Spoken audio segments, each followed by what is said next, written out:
There are currently 24 different towers in BTD6, and today we're going to find out how far every tower can survive. Let's hop right into it. And we are starting today's video off with the OG Mr. Dartmonkey. Yes, this guy's been around for a long time, seen a lot of things, and today he's getting put to the ultimate test. Now, before we get too deep into this challenge, I need to set some boundaries, some base rules, so then everyone kind of knows what we're working with to see how far these towers can survive. So the first thing you may notice is the Dartmonkey's pretty cheap, only $170, and that's because all this testing will be done inside of easy mode to see how far these towers can be pushed to their absolute limit. And on top of that, obviously Monkey Knowledge is enabled, which actually allows us to get Sharpshooter a little bit cheaper than normal, $16.55 as opposed to $17.40. And the way that Monkey Knowledge actually works is it allows primary towers to attack 5% faster if all are below tier 3, and cost 5% less if all are tier 3 or 4. So I can actually utilize that to my advantage by upgrading tier 4 towers when there's no tier 2 or 5 towers on the screen, if that makes sense. So here, for example, I can a Juggernaut very cheap because there's only tier 3 and tier 4 towers on the screen. That way we can pop those lead balloons, perfect. And you also want to wait a cross path because since I only have tier 4 towers on the screen, that means my cross path is actually cheaper than normal as well. So yeah, Monkey Knowledge is going to be an interesting addition in today's video to see how to optimize these runs more effectively. But either way, with a Juggernaut and a crossbow on the screen, I'd imagine we can pretty easily save for this crossbow master. It is easy mode at the end of the day, so this is extremely cheap. But wait a second, before I do that, it is technically more effective for me to get the Plasmonkey fan club first. Because that Monkey Knowledge I was talking about beforehand also applies the discount to the first 5th tier you buy. And you can see here, normally the Plasmonkey fan club is $38,250. But if I buy it with that discount, I save about $2,000, which is awesome. So it's smartest for me to buy the most expensive 5th tier first, which we are flying through all these rounds. I could technically buy it right now if I want to, but I've got to be smart about this. Right when I buy this, I can no longer get that 4th tier discount, right?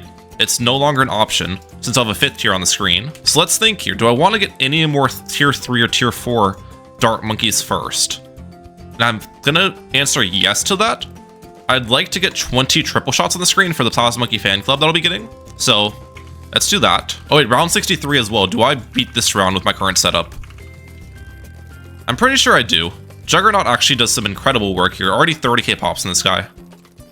Yeah, we're looking solid. I don't even need to use that fan club ability, but I will just for fun. And how many trip darts do I have at this point? 1, 2, 3, 4, 5, 6, 7, 8, 9, 10, 11, 12, 13, 14, 15, 16, 18, 19, and 20. Perfect. And still, before I upgrade this Plasmonkey fan club, I'm also going to crosspath these Dartmonkeys to get the cheap crosspaths, which I'm thinking, do I want to get camel path or top path? I'll probably get top path, crosspath on the ones more centralized because they don't need range as much. And the ones on the outskirts, I'll get bottom crosspath. I think that's the most effective way to do this. This is the setup, ladies and gentlemen. Now I can get the Plasmonkey fan club on the screen. And I guess we just get the Ultra Juggernaut, Crossbow Master as well, and probably get the second Crossbow Master. I honestly should have gotten the second Sharpshooter as well before I got Plasmonkey fan club. We did miss out on a little bit of savings there, but that's totally fine. I forgot about the Monkey Knowledge where you can get 2 Crossbow Masters. But now we're just gonna save up to get the other 5th tier Dartmonkeys in here. It shouldn't be too difficult. Dartmonkeys has got to be one of those towers that can survive the longest, to my imagination, out of all the towers in the game. Can pop every single type of balloon. It's pretty strong. It's got a paragon with it too. I feel like all the towers with paragons are going to be the best. Well, in all honesty though, lots of the towers you probably aren't going to be able to afford the paragon, even though it's easy mode. Dart I should be able to because Dart paragon is extremely cheap.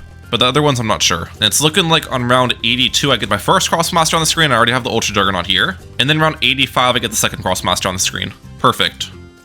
So now I need to save up 127.5k for this Apex Plasmaster, which I don't know how hard it's going to be to save that up. I've already saved up 30k, but the rounds are certainly going to get a lot more difficult here. Glimpse at DTs in round 95. I have yet to need to use the Plasmonkey fan club ability. It looks like we're still good against this. Crossmasters do some pretty solid work. I think I'll just use it here for show. It is incredibly strong, even without like Glue Storm or the damage amplifiers you typically want with Plasmonkey fan club. It's still a very strong ability. And just like that, guys, we've made it to the BAD on round 100. Shouldn't be that hard for us to deal with. Yeah, Plasmonkey fan club absolutely obliterates that. I'm 60k on the save up right now, so I'm roughly, what, halfway? Okay, it's good to know. I think DTs are probably my biggest weakness at the moment, so we kind of just want to keep the Plasmonkey fan club ability for in case we struggle to those. But I also need it here for these ZOMGs. Those ZOMGs look deadly. I'm gonna get back off cooldown in time though, right? Yeah, we're chilling. Alright, and just like that, guys, we are nearing the 100k mark on the save up. Fortified DTs, once again, are extremely deadly, so I need that fan club ability to deal with those. And the rest of the round is easy. Okay. If we hit one of those points, though, where I need to use the fan club to pop DTs, and there's just more DTs that come out right after, things will get scary. I'll say that much, but hopefully we get the Apex Plasmaster before we reach that point. Fan club here against these ZOMGs. That is a lot of ZOMGs, actually. Good thing some of these fan clubs have extra pierce on them, but this actually could be a problem. Am I even going to be able to afford the Apex Plasmaster? I'm hoping. Another fan club ability. Oh, we're hanging on. Not that much remaining here. Round 111 is pretty crazy. And then I'm going to use the last one now, and we're good. Okay. Oh, wait. This is what I was talking about, guys. This is literally what I was afraid of. I am dead. Yeah, I ended the previous round with fan club used. In the next round, I get punished with DTs. So there is a way I can get around this, but it's unfortunately going to cost me a pretty penny. And the way I can get around it here is by selling and rebuying the fan club. Because remember, this is not a chips mode, so selling is enabled. But obviously, I lose quite a bit of cash doing this. There's not really another way for me to beat this, though, is there? Do I actually get... Wait, do I get this ability in time? I think I do. Yeah, I'm good. Okay. So I guess I'm hoping that before we have to micro it too many times, I can get the Apex Plasmaster up. Because if not, Dartmonkey is certainly going to struggle. I need that paragon desperately. Okay, we have a very big DT round. 117 is infamous for being crazy difficult. I'm going to wait as long as possible. Actually, wait. That's all the DTs. We're good then. The only concern is if there's enough DTs to the point where PMFC like runs out. Then things get scary. Speaking about scary, I don't have enough, bro. I'm 6k off. And there's no way the Crossmasters can pop all of these, right? No way. Do I need to micro it again? I think I do. Okay. Well, once again, we're farther away from the Apex Plasmaster. That sucks. I should get it up back in time, right? Yes. And we're good with that used. The struggle for affording this Apex Plasmaster also answers one of my questions, which was if Logs is the best map for the Dartmonkey here. Because some people say, what about Sulphur Springs and the other maps where Apex Plasmaster is crazy good? And yes, the Paragon is better on those maps that have lots of obstacles, but the problem with those maps would be the fact that I just would not be able to manage the save up, right? If I'm struggling on the save up on Logs, how would I ever complete the save up on a harder map for the other rounds, like Sulphur Springs, for example? I just wouldn't be able to do it. So yeah, these BDs should not be a problem though, I don't think. There's no DTs on the next round. I now have a round set thing on my second monitor, so I kind of know what's coming ahead. So I'm fine ending this round with PMFC used. Alright, we haven't seen DTs in a while. The rounds without DTs are honestly not difficult for the Dartmonkey. The DTs are the weakness as previously stated. So I actually do almost have enough for that Apex Plasmaster now, which is fantastic. But again, ideally I delay it as much as possible. You know what I'm saying? But just theoretically, if I were to get it up on round 124, what degree do I get with the amount of pops I have? 64, which is actually pretty solid. Obviously, I'd like to shoot for a higher degree though, so we're just gonna keep on waiting. I'm pretty sure I'm just dead this round now though. I think it might be time. Yeah, I'm not beating round 125. Okay, so we'll do this again and get as many pops on the darts as possible at the start, and then get the Paragon up. That's my plan. Rack up the pops here, slowly but surely. Ability now. Perfect. And we'll get this crossbow into the Paragon as well. That's my plan. All right, wait. Paragon now. Max slider. What degree? 67. Okay, so we got a couple more degrees from waiting a little bit longer. I'll take it. DTs are no longer an issue now. And I think at this point, we just let the game run on crazy speed and see how far this guy can take me. Obviously, I can build more defense up once again. I doubt it'll make a huge difference, but who knows? We'll see when the Dart Paragon dies and then work from there. Okay, here's the first test of the Dart Paragon. A round 140 fortified BAD. Degree 67 Dart Paragon. I think this can handle. I've got it pretty much centralized on the map as well. It's going to be the fortified DTs that are scary. I did actually pop them. Okay, I think I'm good then. The second BAD goes down easily, yeah. We're chilling. And just like that, guys, we've made it to around 155. Fortified DTs are starting to become a little bit scary for me, I'm not going to lie. But we have been able to hang on so far. Like these ones, for example, if I have it on strong to focus the BADs, I need micro you to first to clean that up. The regular BDs are also becoming pretty tanky at this point too. But I think we still have enough damage to get through. Strong targeting first. Oh my gosh, that was really close. Okay, last BAD. Have you on strong to focus this guy. It's going to be the DTs that are a question of whether or not I can defend them. I'm thinking no, in all honesty. Let's see. I'm dead. Okay. Thankfully, I have 78k on hand here, so let's get some defense. We don't want to get a tier 5 tower because we actually lose paragon damage that way from the paragon of power monkey knowledge. So we'll just do fan clubs at the moment. I think that's the best use of my cash. All right, we've got 6 fan clubs and 30 trip darts on our side. Does this make the difference I need? Question of the day. We have pretty much all of them on strong so they can focus BAD damage as well. I think that's most likely the best way to play it. We use all abilities here. Okay, we're defending the DTs first, targeting real quick. I survived that. Back to strong on you.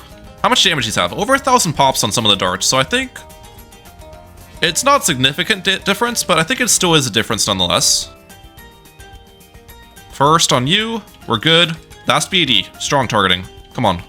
Oh yeah, I think we've also optimized our targeting quite a bit more than last time around, which is also why we're struggling less. We gotta deal with those last DTs though. First, come on, we're good. The ZOMG I don't think is a problem for us. Let's see. 115 goes down.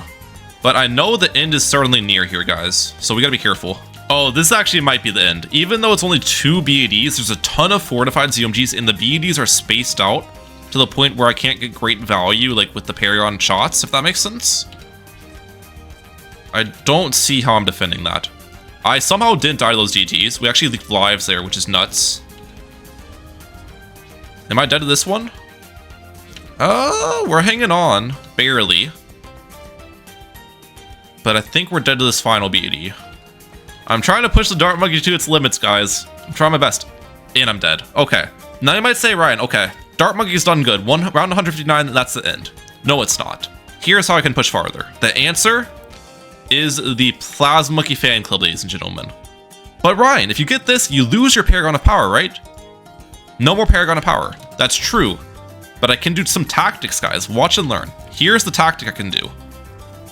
I can use this and then sell it and maintain the Paragon of Power while I have the Plasma Monkey fan club darts helping me out. That's the tactic to get some extra damage without losing Paragon power. And how we're going to push this even farther. Come on. Obviously, we lose money doing this tactic, but it's necessary. Okay, let's pop the first one. Defend the DTs. We're good. And I think I need to micro another PMFC here, to be honest. I am still dead against this, aren't I? Wait. We're hanging on. I'm dead against the last BAD, though. 100%, if I don't do something about it. Okay. So we're gonna need to do the exact same tactic. Let's use you now. Sell you. Please defend. Oh my gosh, how did we survive those GTs? Wait, I'm dead again though. I'm dead again. Do I have another Super Monkey fan club ability available? Please, please, please. Hang on! Please. Oh my gosh, what a play. What a play. Oh, fortified DTs, this is the end. Yeah. Before we call it quits, can I afford a PMFC? Let's see. I actually can. Okay, wait a second. So what we need to do is get a lot of darts with camo detection and still afford it. All right, start round. Wait on the PMFC till the DTs come out. Now, sell you. Please help me defend. Am I still dead? We're hanging on. Let's go. Okay. 161's getting beat. And I am dead to 162, aren't I? No, I'm not. I'm not dead against those. Somehow. Actually, I think I'm dead against the back of this round, though. I don't see me defending these. I really don't know how I'm going to pop that bad in the back. I somehow am popping the Moabs, though. That is surprising. It's going to pop into DTs, and then I'm going to die in 3, 2, 1. Death. No, 3, 2, 1. And now I'm dead. There we go. That's officially the end of the Dartmonkey, guys. Round 162. It's been a good showing. 56 million pops in the Apex Plasmaster. Well, guys, now that I've used the Dartmonkey, we only have 23 more towers remaining. We're almost done. Let's go. Boomerang next. Now, a lot of you guys watching the video would probably see the Boomerang and say, Ryan, the Boomerang's not going to make it very far. It does not have camo detection. To which I say, you're wrong. Turbocharge actually can pop camo balloons in this game with a Monkey Knowledge enabled, which allows the ability to pop camo balloons. And then on top of that, Glaive Lord also has camo detection, and so does the Paragon, but I think it's probably unlikely. I saved 212k for like Glaive Dominus. Who knows though?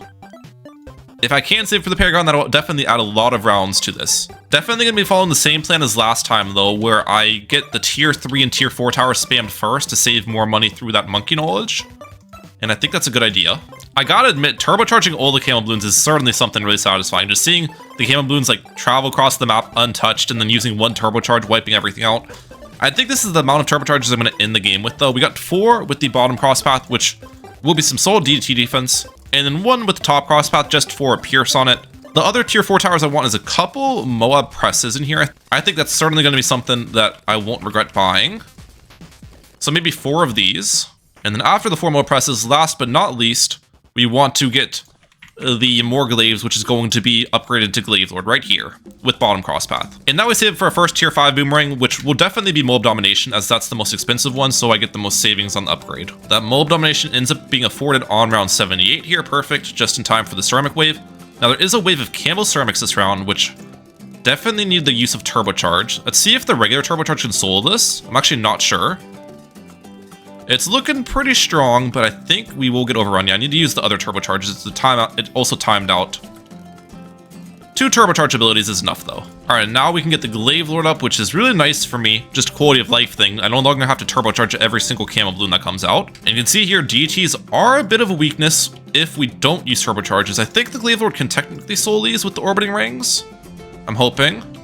At least around 9 DDTs get soloed. But I will definitely want to get my permacharge with a bottom crosspath Boomerang, just because I want the permacharge to be able to hit DDTs for me as well. So yeah, can I defend these round 93 DDTs?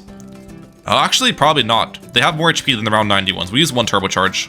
Now we're good. And we afford that permacharge here on round 94. There we go. Round 95 DDTs. Let's see it.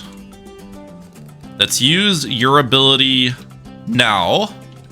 That should be able to wipe out everything. We're chilling. Also, fortified DTs, I don't think these are an issue either. Yeah, and same thing with the BAD. This should not be a problem for us. Wait a second, I am already dead to round 106. Okay, Boomerang. There's no shot I'm affording Glaive Dominus. I think it's time to spam more Boomerangs. The DTs are definitely the weakness, though, we can see. Put you on strong. We actually probably want all of these on strong. So then we can focus the DT layer with abilities. And Glaive Lord can clean up ceramics. Let's see if attempt 2, we still go down. Okay. Time to spam turbocharges. All right, no shot to go down anymore, right? We've got a lot of turbocharges on our side. I'm gonna wait on the permacharge ability. Now. Okay, rest of the turbocharges. Yeah, we're chilling. Perfect. Okay, round 117, remember this is a really big DT round. We're gonna spam the abilities like crazy. Maybe use half of the turbocharge abilities. That is enough, okay. I mean, I feel like the turbochargers can make it pretty far here. Wait, since I just used all the abilities, now I forgot that's back-to-back DT rounds. This is literally what killed me last time. Do I defend these? No, I'm good, thankfully. Turbocharges are crazy. And we've got some more BADs on round 119. I really don't think BADs are a problem for us. Turbocharges have pretty solid single target damage, and our Moab Domination can help out for these as well. Let's just see, though. Yeah, we're completely fine against that. Okay, lots of DTs here. Holy cow. Let's use the abilities once again. I'm not going down against these. That took a lot of turbos, but we're good. All right, fast forward a bunch of rounds. We've made it to 137 with 32 turbocharges here. I'm feeling pretty good. I think there's a huge DT round on 130, if I remember correctly, though, which I am worried about. Yeah, here we go. Okay. And I'm pretty sure the DTs, like the wave, lasts long enough where I can't just use all of my turbocharge abilities off the start. I'll need to manage them. So let's see how this goes. Yeah, use more now. Okay. Am I hanging on? I need to use them all. I'm dead. Oh, I'm actually hanging on. I'm actually hanging on. I think I'm dead, though. Like, they're all about to run out, aren't they? Yeah, how am I beating that? Okay. I'm completely dead.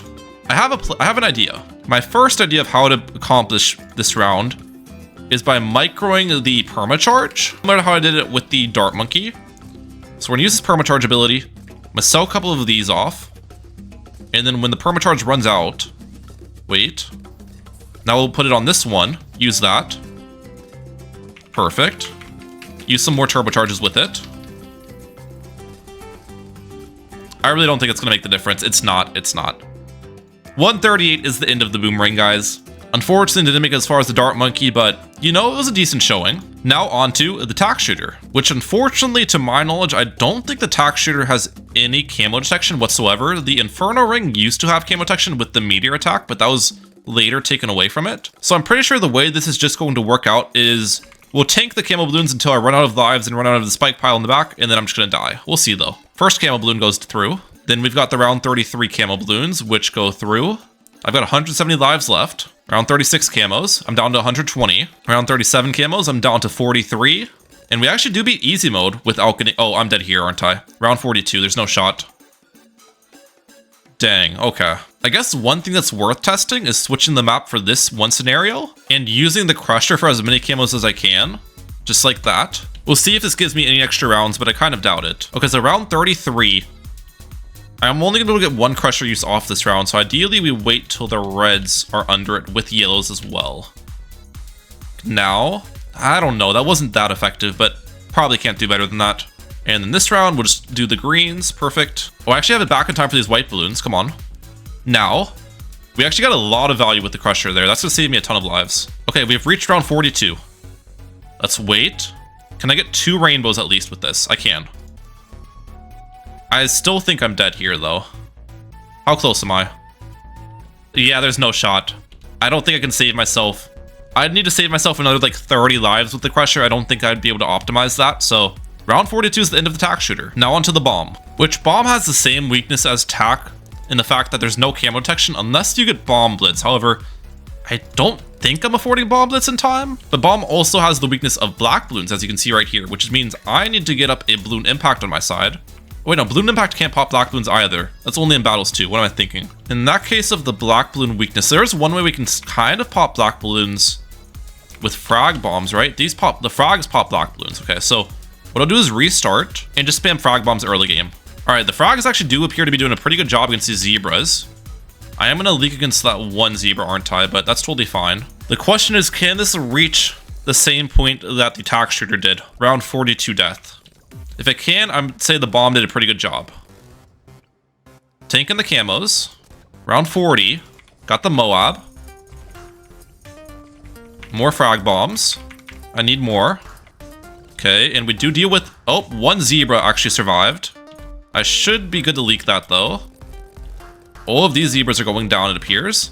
And round 42 is the death of me once again. Okay. And Ice Tower is up next. Now, Ice is very similar to Bomb Shooter in the fact that I have a huge weakness, which is white balloons, obviously. So what's my plan against those? Well, there are actually a couple ice upgrades that can pop white balloons, those being Snowstorm ability can, Icicle Impale can, and Icicles can pop them if the Icicles are procced from different balloons. So I think the first thing I'll save up for is that Snowstorm, though. And look at this, actually, wait, round 22 white balloons, do I survive that? I do with 69 lives remaining, but... I think I'm dead in round 23 now. Yeah, okay, I think I can get farther though, if I restart. 23 is not the death of me, trust. We'll try going for an Icicles first here. Okay, so Icicles can't unfortunately do anything against these white balloons because there's no, oh actually wait, how did I pop those? What? I was gonna say there's no balloons to proc the shards, but I guess I'm incorrect. Apparently they can create Icicles from the white balloons. Either way, we're gonna leak a lot less here obviously, so that's good. And then I'm hoping round 23, yeah, round 23 also we pop some of the balloons down, so I should be able to tank the rest of these. Let's go. Oh wait, uh-oh, that's a problem. Round 26, there's zebras. And the issue with these zebras is the fact that the balloons beforehand, all of them get destroyed entirely, so I can't proc any Icicles to pop the zebras as well. If I were to sell this, do I have enough for a Snowstorm? I don't. Okay, I don't think this is the end though. I feel like there's a way we can beat this. Let me cook here. Let's go for a refreeze ice. We're gonna sell our Icicles. And the point of the refreeze is it's going to do very little damage and kind of keep these balloons around. And then hopefully I can wait to purchase the icicles and then I have icicles to proc these. There you go what I'm saying. Wait. Now. Come on. Why did it not work? Man, I feel like that can work. I don't know why it didn't. I think that's a good idea. This time around, I got permafrost on you, so that I can slow down the balloons. Okay, sell it. I'm gonna wait till now. I popped one of the zebras. Last. No.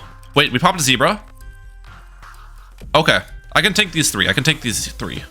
I couldn't take 4 of them, but I could take 3 of them, right? We're good.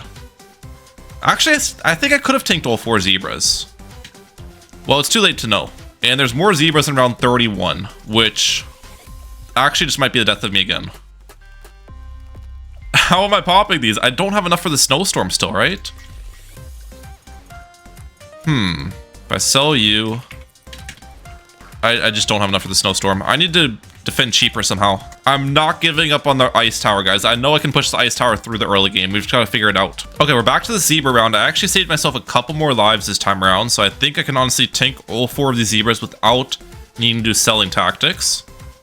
We're good. 12 lives remaining. And by saving money on the micro, I should now be able to afford my snowstorm in time for round 31.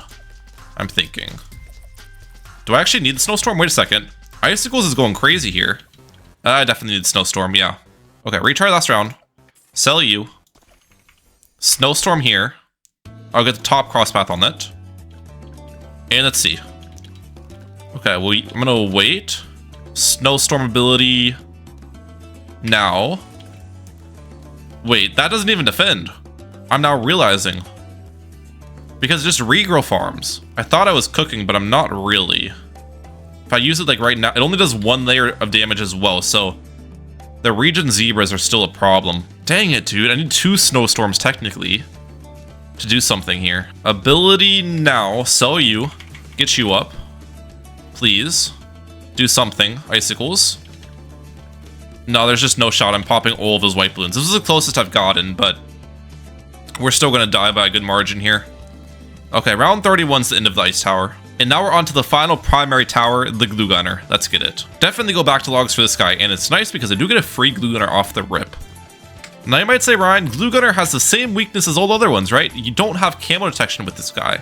To which I say, you're completely wrong. Glue gunner does actually have camo detection because of the glue strike and glue storm, which can pop camo balloons. So yeah, I don't think the top path or bottom path have any camo detection, however, though. Even like the puddles that the balloon solver places down, I'm pretty sure that can't pop camos. So we still have a camo weakness, but we don't necessarily just die to camo balloons. Either way, glue hose off the start, obviously. We want to get that glue strike as early as possible to save ourselves camo leaks. Can I defend these regrow balloons? Regrow balloons are also a threat. Maybe I should have gone for a balloon dissolver first if regrow balloons are going to start taking lives off of us. That's not that bad in all honesty. I mean, once we get glue strike up, regrow balloons won't be that as bad because we'll be dealing extra damage. Okay, we're going to have to tank this camo. I don't have enough for the glue strike yet. And now I have glue strike bot. Perfect. So you can see here, if I use glue strike, now the damage from the corrosive is much higher. It's an extra 3 damage on the corrosive, which is huge. All right, next glimpse of camo balloons. I'm going to wait till they're all out on the screen here. Now, actually, that was not technically all of them, was it? It's fine. We'll take the rest of those. And as for the next glue gunner we're going to get, honestly, let's get a top path here. Balloon dissolver. I think that's a fine play.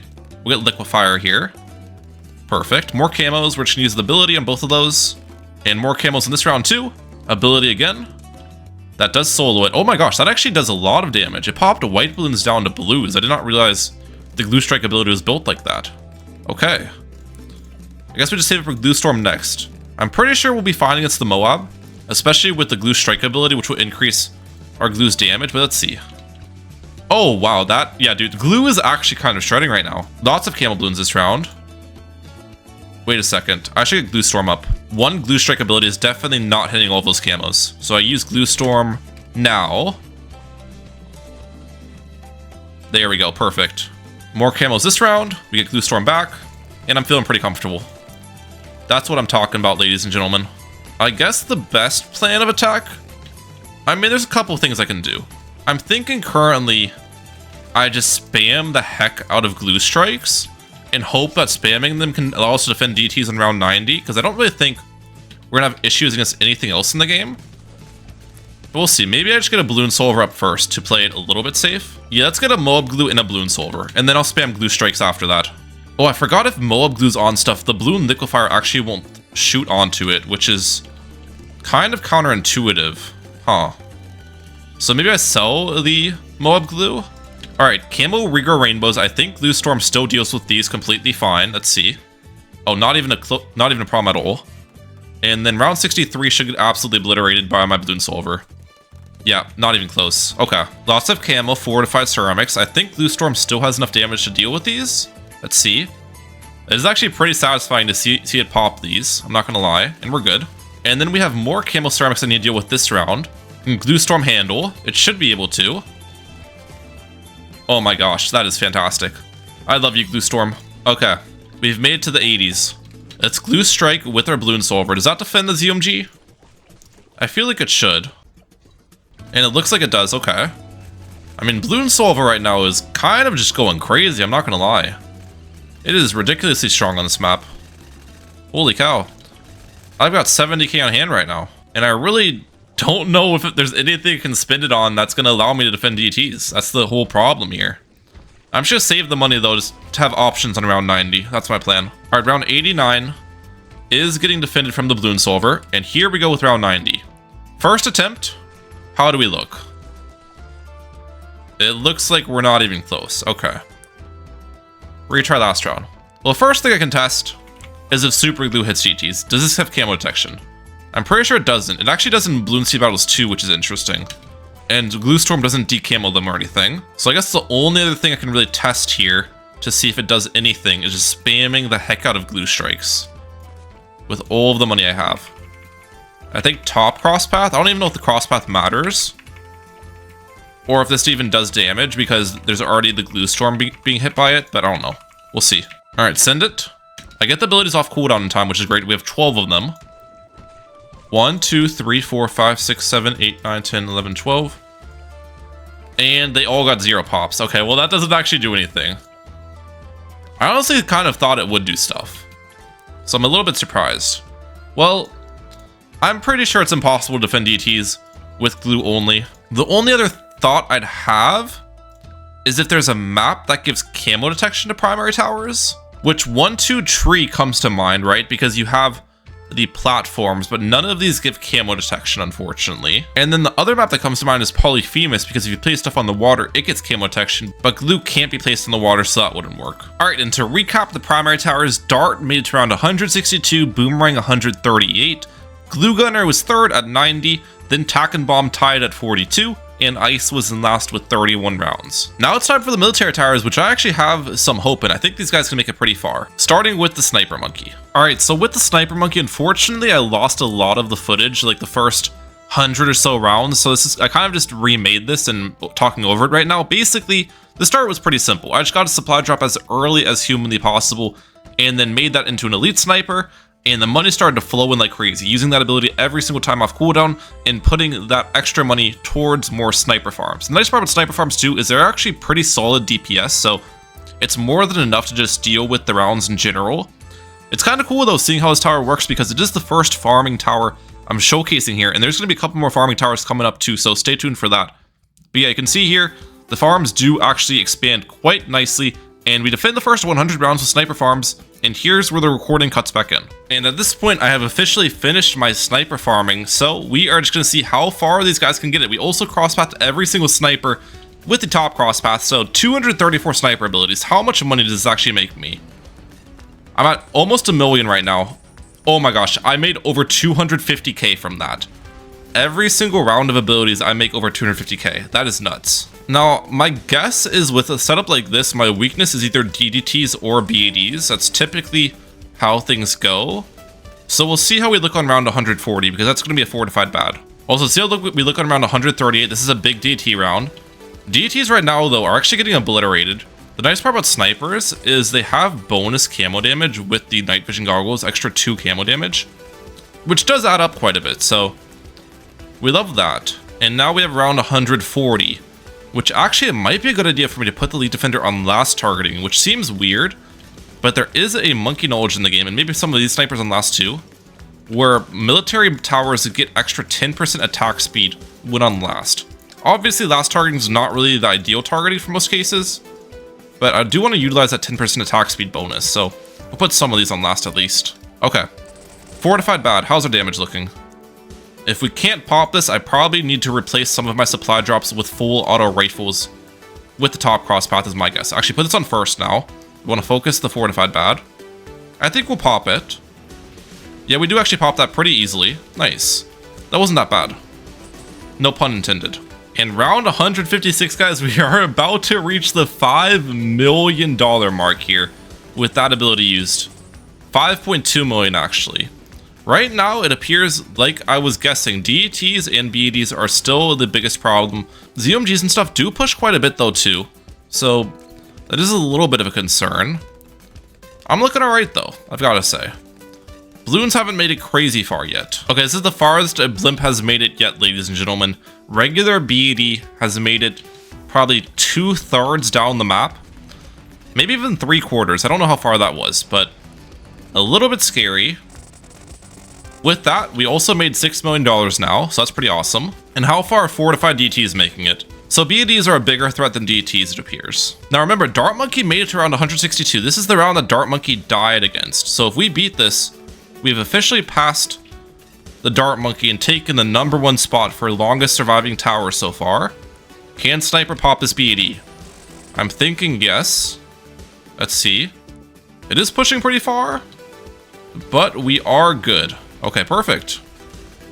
Let's keep chugging along. The interesting thing I've noticed about BEDs is I actually deal a lot more BED damage when there's other blimps near it, as opposed to just the BED lonesome, and that's because of the bouncing bullet and the shrapnels, I'm assuming. So you'll see here, on the earlier rounds, I was popping BEDs like at this point, but this BED is going to get popped so much sooner here.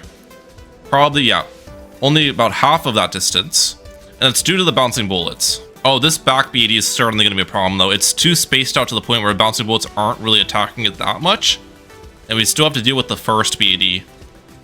I think there's a chance we honestly go down to this back one. It's very untouched. Let's see. Am I dead here? First targeting? I think I'm dead. Yes, we are. Close, though. Okay. So what am I going to do now? I think the answer is obvious. We sell a lot of these off and replace those snipers with 204 full auto rifles. This is going to be the best single target damage I can get from a 4th tier sniper, and we are dying to BEDs right now, so I need that extra single target. Alright, and I've replaced a lot of them with full auto rifles now, so our single target damage should be much faster. Let's see how fast we pop this first BED. The only concern I now have, though, with the replacement is our DDT defense is much weaker because these guys obviously don't have camo detection, and if I got the middle cross path on them, they wouldn't be able to pop lead balloons, so yeah. There's no more DT damage, or the DT damage is less. You can see the fortified DTs are actually pushing quite a bit here. So I might need to start replacing some supply drops with main Moabs to kind of help us out against DTs, is my thought. But either way, we are popping these BDs significantly faster. You can see here, second one goes down, not even a problem at all. That is a good sign. I'd love to see that. Oh, fortified DTs actually kill us. Wow, round 169. Okay. I need the full autos, though. I don't want to sell the full autos because I need to keep them for single target damage. The only way I can really save myself against DTs is by getting main Moabs. And we want to switch the targeting on a lot of these guys to hit different DTs, if that makes sense. Because I don't want every single main Moab just targeting the first one. We'll be missing out on stuns that way. So we'll be utilizing close targeting on these guys. Alright, we have a bunch of main Moabs up now. Do I defend the DTs? That's the question of the day. Okay, here we go. Here's the DTs. We are stunning them pretty consistently now. And we're looking much better. Yeah, I've got to say, that was a huge difference with just a couple main Moabs. I like that. And the BD also goes down due to our full auto rifles. We wouldn't want to make the whole map main Moabs, though. The supply drops are important because the supply drops do overall more damage against the DTs, I'd like to believe, with the bouncing bullet attacks. So you have to find a mix to get the most optimal damage. Okay, I think this is the first round I've encountered 3 BTDs. At least besides round 119. So let's see how we do. The first one got popped pretty quickly. The second one got popped quickly too. And the third and final one only makes about halfway down the map. Okay. We're looking pretty solid here. And with this sniper ability used, guys, we have officially made it to $10 million. That is ridiculous. Who would have thought snipers could do it? Round 181 is getting defended as well here. Okay, this is the farthest balloons have pushed in a while. We had just a mix of a ton of like ZOMG level blimps and then 2 BADs. 1 BAD is still standing, but I think we'll pop it, yep, there in a second. Now the question is, can I deal with all these ZOMGs? Honestly, I don't know. It's pretty dang far on the map. The main mobs are definitely helping me out quite a bit. But a lot of these snipers aren't strong. I guess I could try to micro their targeting to first. We'll put the elite defender on first. And we'll see what happens here. We're hanging on. There's like 4 fortified ZOMGs though about to turn this final bend. Oh man. Come on. Are we good there? We're good. Wait. We're good. We're good. Pop that Moab. Okay. Elite defender on first. Or not elite defender, cripple Moab on first. The cripple Moab on first makes a big difference. I think we're okay here? Barely? Yeah, we're okay. Man, this is getting close though. I don't know if we'll make it to 200. I still have 17 rounds till I hit that point. This round's gonna be a huge problem for us. There's 4 BADs. One of them got popped early. We just popped the second one. But 2 remaining. And not that much track length remaining, I've gotta say. Do I pop this final one in time? It's gonna be close. Put this on first. Cripple on first here. We did pop it. Do the insides get stunned enough? That's the question of the day. It's looking like we're okay. Yep, another close round, but we're hanging on. Okay, this round is actually absolutely ridiculous. I think I'm dead to DDTs, yeah. Alrighty. This actually could be the end. It didn't even look like I was close, to be honest, but I will try to get a couple more main Moabs in here. I don't even think the problem's the DDTs, though. I think we can get through them with enough main Moabs. We just lose damage, and there's so many blimps this round that I feel like we're just gonna die to the other stuff. All right, we've probably doubled the amount of main Moabs I've got on the screen. Does this make the difference I need to defend those DDTs? That's the question of the day. And if I defend the DDTs, the next question is, do I defend the rest of the round? Because that's a lot of ZOMGs and 2 BDs in the front. The DDTs appear to be getting stunned better this time, I've got to say. There still is a ton of them. Actually, we hang on really easily. Okay. The main mobs did make the difference. Wait, that wasn't even the DDTs I died to. It's the second wave that I died to last time, right? This is where I died. Question is, do I hang on with the main Moabs? I'm not sure. I think I'm good. Put cripple back on strong now. Okay. We somehow survived that. And now I've got the rest of the round to deal with. First BD was popped. We have the second BD remaining. Come on. We can defend this. Let's use another valley of crates. We're now at 12.5 million. 12.6 million, actually. I think we're dead against that BD, I'll be honest. And if we're not dead against the BD, how are we defending all the ZOMGs behind it, too? Cripple on first. Oh, we're hanging on. We're hanging on. Please. Nope, I think that's it. Yep. Alright, we're gonna call it. 191 is where the sniper has ended its day. 3.7 million pops on the elite sniper is actually pretty solid. 2.6 million on the cripple Moab. And the full auto rifles have about 300k apiece. Elite defenders at 1.5 million. The sniper is your new leader, ladies and gentlemen. And Submarine's up next. Now the thing with the submarine is I have to think about my map choice quite a bit, because even though logs is the easiest map in the game, you can only fit 4 submarines on the map, so this is definitely not the best map. Now Cubism is another map that comes into mind. There's 26 submarine spots in this map, which is pretty solid, and it's still a really easy track layout. But I feel like Spa Pits is actually going to be the best map here, as this is arguably the new easiest map in the game, at least for water towers I'd say, because it's actually the 3rd longest map in the game now at 57 red balloon seconds, which means it takes a red balloon 57 seconds to travel the entire map length. I think that's on medium mode, compared to logs, which is 60 red balloon seconds, and then scrapyard 61 red balloon seconds. But yeah, obviously scrapyard and logs are not good for water towers though. And then on top of that, this map has significantly more water space than Cubism as well. So yeah, why the heck not? I'm trying to think of the order of operations for these upgrades. I don't think it really matters that much because this is not a primary tower, so we don't have to worry about like that monkey knowledge, for example. But what we do have to worry about is the Energizer, because all the water monkeys in the Energizer's radius have their ability cooldowns halved. So ideally I put the Energizer in a spot where I can fit the most amount of first strikes in radius, if that makes sense. If I put it like here, for example, I think I can put it farther to the left. I'm just trying to think about this logically. If I put it here, maybe even farther to the right. Actually, here's what I'm gonna do. I'm not gonna get the Energizer yet. I'm gonna fill in the outskirts of this circle and then see if the Energizer would like reach it with the buff. That's how I can figure out the best placement, because getting as many first strikes as possible in that range is going to be how I optimize my late game defense. Also, we'll get a ballistic missile early just to defend those lead balloons. The early game should not be any problem with the submarine, I'd imagine. This is a pretty good starting tower. Okay, so if I got the first strike in this location, I can now test where the best reactor spot is by, first of all, I'm gonna try it on the very edge and see if it reaches. I do actually get the benefit, okay. But you can see here, if I place the first strike over here, for example, there's no icon. I honestly didn't think that would reach. Interesting. And how many subs did actually fit in here? Actually, a pretty solid amount. 9, 10, 11, 12, 13, 14, 15, 16. I'm feeling comfortable about my setup now. This looks good. We'll save it for preemptive strike next.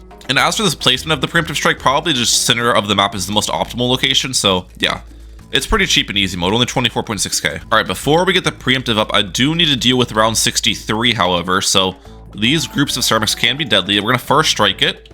Yeah, that's the one thing about first strikes. A lot of times people think, oh, you can only use that ability against mob class layers.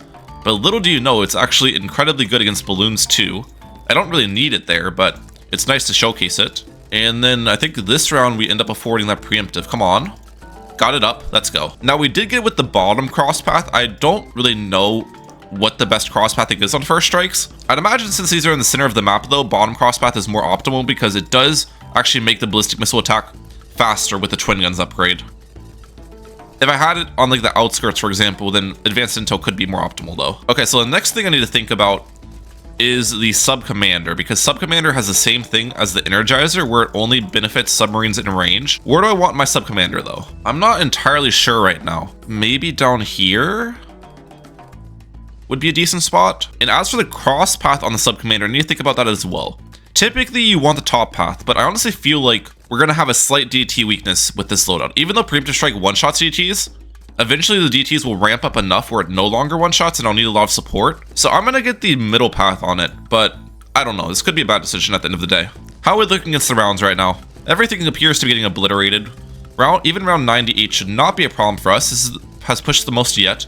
Round 99 DTs, I think, get one-shot by this preemptive at the moment. Yep. And then round 100, we have first strikes here, so I can literally just one-shot it. Wait. Now. Bye-bye. All right, we're still one-shotting fortified DTs with the preemptive on round 112. That's a good sign. I'm starting to think about how I want to actually build my defensive setup, though. I'm fitting in all the submarines first, and I think we now have all the subs placed. The thing I'm debating here is what path to get my armor-piercing darts on, because I'm pretty sure all of the outer circles are going to be armor-piercing darts besides the submarines in here, which are in the Energizer's range. But do I want the middle cross path or the top cross path? Middle cross path is going to be best if I end up dying as DTs because I need that extra DT damage from it. But top cross path is probably going to be best against everything else. So maybe I kind of mix and match them. Have middle cross path more central on the more centralized spots, and have top cross path on the more outer spots. That's what I'm thinking currently. And I actually have ran out of money so far. In all honesty, I don't know if I will afford the first strikes in the center. You can actually put quite a bit of money into submarines now that I think of it. Also, there's 0 chance I'm able to afford the Nautic Siege core, so for those who are pondering about that, I don't think there's a chance we save up 300k. It's just not going to happen here. Unfortunately. It takes a ton of rounds in BTD6 just to naturally earn $340,000. Alright, I think I now have all the armor-piercing darts in here with the middle crosspath I want, so we're going to start getting them with the top crosspath on the outskirts. How are we looking at fortified DTs? The preemptive no longer one-shots them, as you can see.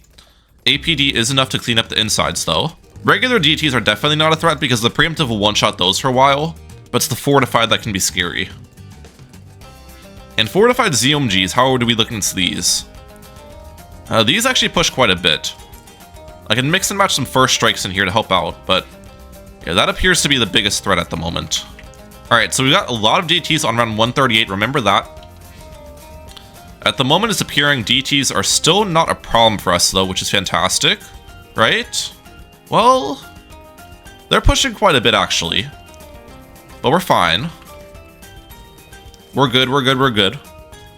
I'm curious how we're going to look against round 140. That fortified BED is always a threat, so let's see. I have 3 first strike abilities though, which will definitely help me out. 1, 2, 3. Everybody follow me. And how are we handling this? It actually has a lot of HP. First strikes come back pretty quick though, from that Energizer. Maybe I need to start spamming more first strikes instead of getting more armor-piercing darts. Am I dead against those DTs? Wait a second. We survived, okay. Remember, the DTs from the BEDs are very scary because the way it works is the preemptive strike doesn't hit those. Like it hits the regular DT rounds. So they have full HP off the start. I think I'm good though. Okay, fortified DTs are starting to become a problem for us. I can see that. We're still defending them, but I now need to rely on first strikes to help me out against DT rounds, is the thing. Fortified ZOMGs are not that bad though, which is good. Another first strike on our side, perfect. Oh, DTs are gonna kill me here, aren't they? Yeah. Retry last round, okay. Let's see if using the first strikes a better timing saves me. The way the first strikes works is it always targets the strongest blimp, so it's gonna target that BAD. So I kind of want to wait till there's fortified DTs under it, if that makes sense. Now, 3, 4, 5. I think we did better this time around, but I'm still dead. Alright, see if this works. Come on. I knew DTs would be a threat, but we can defend this. I know we can. Wait on the first strikes. Now, we're hanging on. I think we're good. Yes. Another problem is all of my arm-piercing darts are on strong targeting, which I wanted to focus DTs, but with BADs on the screen, strong targeting does not focus the DTs. So yeah. Alright, 2 BDs remaining. I'm gonna try to first strike these when they're low on HP. So like, now. Okay, we dealt with the DTs with those first strikes. And then this final one, I should be able to do the same exact thing. Wait. Now. Perfect. No DT insides. I think we're good against the rest of this. We're chilling. I feel like the end is near, though. Yeah, the rounds are just getting really difficult with the fortified DTs. I'm dead again, aren't I? Let's put all of these arm-piercing darts on first. And I'm also going to sell the advanced intel arm-piercing darts and replace them with middle crosspath. Alright, take 2. I feel like I defend the DTs this time around. I'd hope. Wait. First strike. First strike. First strike. Do I defend all of them? It's looking like that's a yes. Perfect. Now the round's not... Oh wait, even more DTs this round. I think I'm completely dead against these ones, I'll be honest. Okay. This actually might just be the end. I'll give it one more attempt with trying to get even more armor-piercing darts on our side with middle crosspath, but I feel like I'm not defending that. No, there's just no way I'm defending those. There's no chance. 152 is the end of the submarine, guys. Preemptive strike at almost 10 million pops. Kind of crazy. 1.8 million on the Energizer. And then the sub-commander doesn't have that much because I sold and rebought this guy, so don't worry about any of these. Okay, I'm really excited for this next one though, ladies and gentlemen. Boat is up next. And the reason why I'm most excited about the boat is because this is one of the only towers in the game that has the 2 things you're looking for.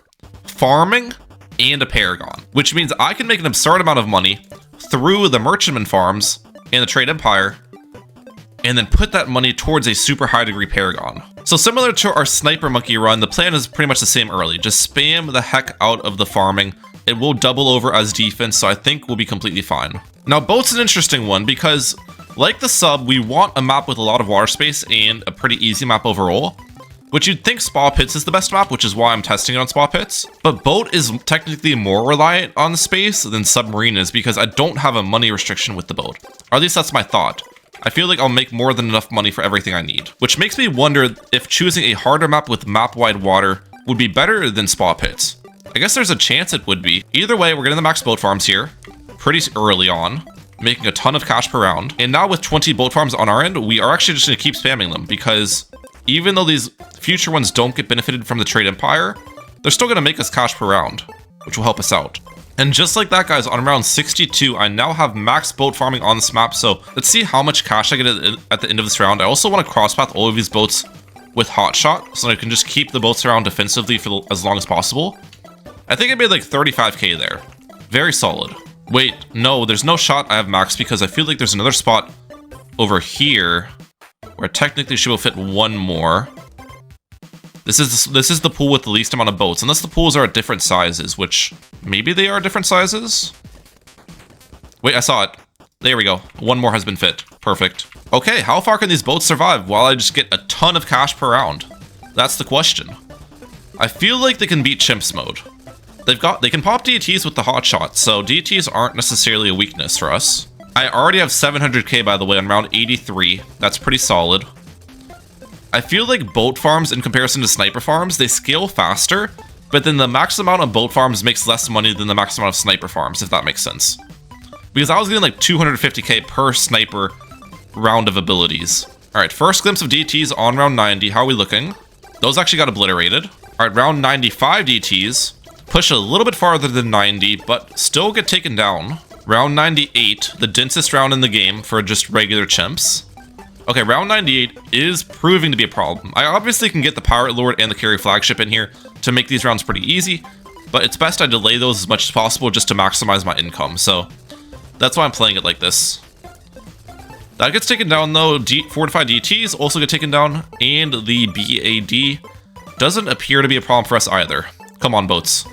We've got 1.4 million on hand right now. This is great. This actually might be the death of me. I don't see me defending 103 here. Yep. Okay. In that case, let's replace 2 of these boats. We are going to get a Pirate Lord on my side, I think with the bottom cross path. I'm not entirely sure about that decision. And then I'm also going to get a Carry Flagship on my end. We'll go bottom cross path on this as well. This round should no longer be an issue for us. Right, the hook-ins make a big difference. Alright, DTs are a little bit threatening, I'm not gonna lie.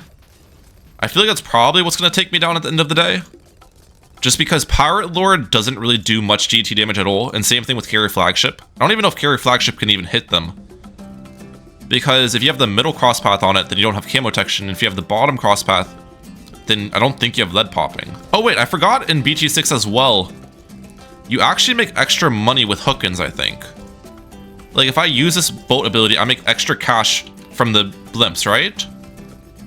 So maybe that would have been good to utilize instead of a boat farm early. I don't really know how much extra cash it is, but I possibly could have ended up with more money doing that. Around 112 fortified DTs are pushing. I think I'm okay. Barely. I actually leaked there. Now, in theory, what degree paragon would I get right now? I think the max you can get without Geraldo is 91. 88. So I'm pretty dang close to the max. But the thing is, I don't really want to get the boat paragon right when I can get the max degree. Ideally, I get it later. That way I can farm more income beforehand. But we'll just see. Lots of DTs here. That's a bit of a threat, isn't it? As in a bit of a threat? No, we're good. Okay. $2 million here. Lots more DTs. I'm pretty sure I'm dead here. I think I'm dead. Yep. It's time to get that boat paragon on our end. Navark of the Seas. Now, question is, how much cash do I actually need to put in the slider to get max degree? Because if I put 1 million in, does that give me degree 90? I don't think I need to put the entire amount. It gives me 90, but not 91. I don't want to overspend. I don't think I need to put a max slider in to get degree 91. So let's do 1,050,000. Does that do it? Yeah, there we go. Okay, perfect. We've got 500k left over. I think we'll just let this guy solo for as long as possible, and then once it ends up dying, what we'll do is probably just spam 4th tier boats. We don't want to get a 5th tier boat to maintain that paragon of power. But like aircraft carriers or something we'll spam. And I'm thinking the paragon alone will be able to outdo the sniper monkey, which died on round 191. That's my hope. Okay, I just realized something. I could technically farm more cash if I just build an entire boat farm with this guy on the screen. And you might be wondering, Ryan, what's the use of the money? You already have 780,000, which is probably enough for entire setup. You're right. But I do think there is actually use for the money. So let me cook here, guys. Let me cook. I honestly should have done this right away when I got the paragon up, but it's fine. We'll do it now. And just like that, guys, we've maximized our boat farming once again. How much cash do I make at the end of this round here? That's the question of the day. I should make an insane amount because the boat paragon also buffs your farming to be able to make a 40 boat trade empire, so that is helpful. I made like 70k. Let's go. All right, and just like that, guys, we are nearing round 190, which was the end of the sniper monkey. I feel like the boat can do it pretty easily. I haven't even utilized the boat pull abilities yet, so that's something to keep in note of. But yeah, 190 goes down. All right, round 200 has been reached. We have 3.3 million on hand. I don't think I need a boat pull yet. How do we look against the fortified bad, though? There's multiple of them, so things could be scary. It's looking like we're still good, though. Let's see about the second one. I can actually put this on last targeting for an extra 10% attack speed as well. And we defend it pretty easily. Nice.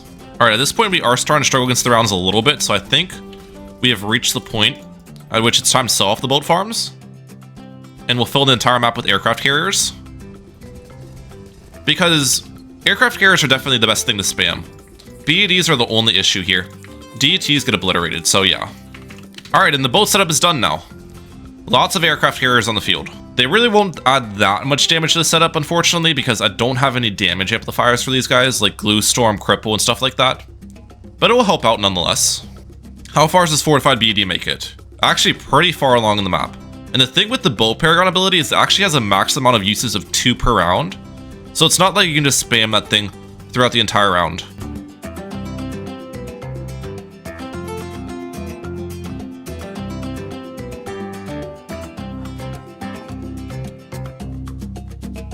Alright, with this round concluding, I am making it to around 250, which means the scaling of blimps is going up significantly, pretty much 3 times the amount it was beforehand.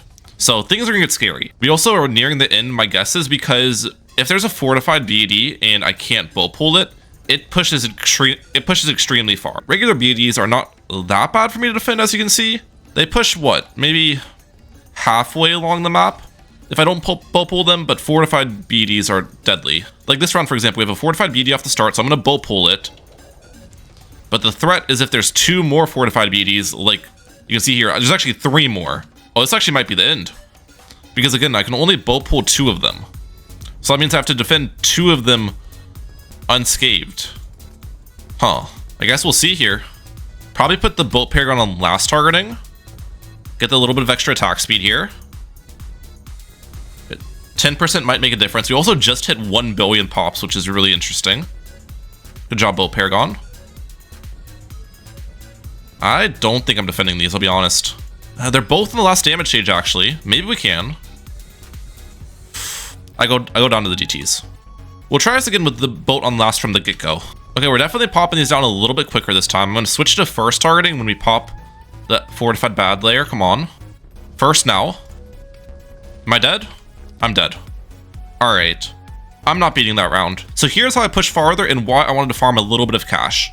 Watch this, guys. What I'm actually going to end up doing is microing the paragon. Sounds crazy, but that way I can get more ability usages off, right? So we use 2 off the start, and then I'll micro it and get 2 more for the last 2 BDs. All right, paragon ability, sell, upgrade, upgrade, upgrade, Navark. I know I don't need max slider, but I'm not gonna risk it too much. We're gonna go to like 117k. That still should be degree 91. Yep, there we go, perfect. And we can use this bull pull ability, and we should get it back for the last BD. Come on. Please work. It worked. Let's go. Okay. So ideally, we actually turn off auto start. That way I can do the exact same process again if I die again. Which means I'd need to rack up boat pops. I wonder if aircraft carriers are even the best way to get pops, though. I honestly think with the amount of HP blimps have at this point, monkey powers is probably a more effective way to get pops. towards a paragon, because I do have money to micro it again. I've got 2.6 million remaining. All right, round 252. We got this. Another nice part about this is I no longer have aircraft carriers spammed around the map, so lag is no more. Okay, boat pull the BFBs. I think I literally need to micro it again this round. Wait, unless I put this on last. I need to put that on last. Can I pop that final fortified bad? Because there's no way I got enough pops to get a high degree paragon again. Oh no. Please? Please pop. Remember, I can boat pull the DTs. That's gonna be the plan. Spam the boat pulls. Come on. Pop it, pop it, pop it. Pop it, pop it. What? How does that get through? Oh wait, I'm an idiot. I don't think I cross-pathed any of the monkey pirates with camo cross-path. That's why the DTs got through. Pop. There we go. We got it. We got it. Oh, we're dead against this round. We're actually so dead against this round. I'm gonna try my best, but how am I defending those last 2 fortified bads? I think that's 2. It actually might be 3. No, there's a regular BD mixed in. Wait, maybe we pop it, actually. Maybe we pop it and we can boat pull the insides? Spam the boat pulls, come on. I'm spamming it. Please. And then a 5th tier boat pull? We're good. I'm now realizing I didn't actually need to micro the paragon on that one round. I could have just boat pulled the insides of the BDs instead of microing it. It's fine, but like, yeah. We microed it for no reason, in all honesty. The boat pulls are the way. Oh, this is actually, I think this is a round I need to micro the paragon. There's no way I'm popping all of those fortified bads. There are still quite a few remaining. I'm gonna try to pop this first one. Let's just see first of all. I still have a boat pull available. Spam the abilities, come on. Pop it, pop it. Pop it, pop it. We have to micro it. There's no way around it. All right, second boat pull. Buy the 5th tiers. Sell you. Get you up. Max slider. What degree? 81. It's not 91, but it's still in the 80s. And we can boat pull the last 2 fortified bads. Yeah, as I was saying, we didn't have the pops requirement met. But again, I needed to micro the paragon or else I would have died this round. I guess it's time to spam the monkey pirates once again. I'd like to leave myself enough cash to micro the paragon one more time if I need it. So keep our money above like 500k here. Round 258. We still pop DTs, which is good. That's 3 BDs. Fortified. That's 4 fortified BDs. I'm gonna have to micro it again. There's no way around it. I will have to micro you again. Okay. So let's be ready. Pull in the second one. I also need to pop some of the regular BDs. The problem is we don't have a degree 91 anymore, so our damage is quite a bit lower. Okay, sell. Get it. Max slider. Wait, there's 3 fortified BDs remaining? Oh, I'm doomed. I can't even get enough boat pulls for that, right? I think I'm doomed here. How would I beat that? Maybe I could micro it twice? That sounds crazy, but that's the only thought I have of how to beat this round. You go Navark with not a max cash slider, just some cash injection. Maybe like that. Boat pull again. That was only 34. That's not very high, is it? Boat pull again. Sell. Again. That's close though. Like that actually might be possible. One more attempt here. I think I need to get degree 40 on the first paragon I rebuild. Ability 2, perfect. Upgrade, upgrade, upgrade, sell, build you up, replace the boats. Boat pull that. Okay, don't die to DT, don't die to the DTs. Boat pull that again. Okay. Boat pull that again. I need this ability back. I need this ability back desperately. Get it up. Please come off cooldown. Please come off cooldown. Please. We did it! Oh, what a play! I'm the best. I'm the best. And now I'm just completely dead on round 259. There's nothing I can do. But actually kind of impressive that at degree 1 popped all those GTs. I'm not gonna lie. Kudos to you, Bolt Paragon. And round 259 was the limit of this guy. That was quite the run. And we have the ace next, ladies and gentlemen. We're just gonna keep this guy on Mermonkey in the early game rounds, keep things pretty simple. And we'll start with the bomber ace. Perfect. This will have the top cross path as well, I'm thinking. Probably build this into a Tsar Bomba later. But yeah, after a long and relenting run with the boat, it is kind of nice to chillax with the ace a little bit. This one's going to be a lot less complicated than the boat. We don't have farming. We kind of just place down the aces and see how they do. The one thing I do need to think about, though, is cross-pathing, because obviously Flying Fortress is going to be the strongest part of my defense. And do I want to have it with the top cross-path, which makes it attack faster, or do I want camo detection on my Flying Fortress? I'm thinking we probably can deal with DDTs, I'm hoping, with Tsar Bomba, Ground Zeros, Sky Strider, and stuff like that. So I'm going to get the top cross path, but this could be a mistake.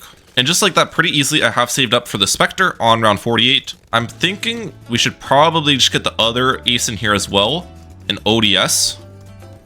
We'll keep them all on Mermonkey, and this will be the Sky Shredder. Sky Shredder needs the camo cross path though. Alright, round 63. I don't even think I see the ceramics. Yeah, they literally die instantly. Spectre is kind of insane early game.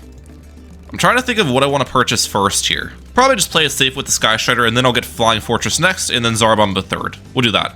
So Sky Shredder right now. Perfect. And then around 89, it's looking like I can afford the Flying Fortress. Gotta remember, we have DDTs we're facing on the next round here, so let's see how we perform. Honestly, not that bad. It does take some time for the Sky Shredder to pop them, which is, again, why I'm worried about the top cross path on this ace. But I guess we'll just see at the end what we die against, you know? Save for the Tsar Bomba now. Round 95 DTs are not looking too bad. I can use a Ground Zero ability to help me out more. Bam. Perfect. And Tsar Bomba has been purchased. Nice. How do we look against fortified DTs? Next question. Not bad either. Okay. And the BAD shouldn't be a problem for us either, I'm guessing. We're chilling. Now the question is, what 4th tier ace do I want to spam? Operation Dartstorms, Ground Zeros, or Spectres? I really think the debate's only between 2 of those. I think Spectre wouldn't be good to spam, because Spectre doesn't actually damage DTs. The darts don't damage them, and the explosions don't either. So I want stuff that hits DTs, which I guess initially we'll spam Operation Dartstorms and maybe get Ground Zeros later. It's kind of going to be like the same debate I had with the Submarine of spamming first strikes versus armor-piercing darts with the ace here. Okay, DT is here. How am I looking? Do I need to use a Tsar Bomb ability? I'm pretty sure I do. Already? Well, yeah, we need it. That's not a good sign, in all honesty. If I already need to rely on that ability on round 107, DTs are certainly going to be a problem. Alright, more DTs on round 112. Yeah, we just aren't defending DTs without the Tsar Bomb ability here. We'll use it. I'm thinking maybe we get 1 Spectre, though. Here's my reasoning behind it. What I've noticed is we can pop the DT layers a lot of the time, but the ceramics take some time to get cleaned up. So if we get 1 Spectre with camo detection in the back, that can clean up camo ceramics pretty easily. So let's get one of these guys up. Oh, wait. Alright, big DT round. Tsar Bomba, all of that. Perfect. Oh, no. And then the next round following that is a lot more DTs. I think I'm completely dead here. Unless the ODSs can go crazy. We are dead. Okay, I need a Ground Zero. I do have enough for it, actually. That's fantastic. I'm hoping this is enough damage to get through. Let's see. I'm going to wait on the Ground Zero ability. Now, that took out some of them and did damage to the others. Are we good? We're not good. That definitely can work, though. 3, 2, 1 now. Perfect. It's the ceramics that I'm worried about. Can we clean up the ceramics here? It's looking like yes. We're good. Okay. And round 119, we have the BADs. Our single target damage, though, is not a problem at all. The Flying Fortress helps out a lot against single target. Yeah. We are completely fine against these BADs. Third and final one. And the DTs get defended as well. Perfect. Okay, lots of DTs here. How am I holding on? Let's see. Honestly, Spectre might have been a bad play because I feel like all of his shots are just getting blocked by the DTs. You know what I'm saying? Like, it won't even clean up the ceramics. But I don't know. Like, is it getting any pops? Basically, no. I cleaned up those ceramics, actually. It did something, but it might have just been better to use that money somewhere else. Fortified DTs here. I'm gonna wait. Tsar Bomba. Perfect. A couple more. We're gonna wait. Ground Zero. Do I defend the rest? And I don't. Okay. I feel like the Spectre was a bad decision, in all honesty. I'm gonna sell it and get up another ground zero with that money. 2 ground zeros, I think, is similar damage to a Zarbomba. I'm pretty sure it's a little bit less, but it's close to the same amount of damage. So we use 2 ground zeros here. Now. Perfect. And we should be able to clean up the rest. Yes, we did. And I guess we just keep spamming Operation Dartstorms. Alright. Dude, the spaced fortified DTs are just so deadly. I'm honestly feeling like I need to retry this with Flying Fortress Middle Cross Path. Yeah. We're gonna restart. I need that DDT help, ladies and gentlemen. Alright, I think it was round 135 I went down to last time. Yeah, the spaced fortified DTs. How am I looking this time? Honestly, much better. It doesn't appear I have any issues now. We have just been spamming Operation Dartstorms with the money. I didn't actually go for ground zeros this time.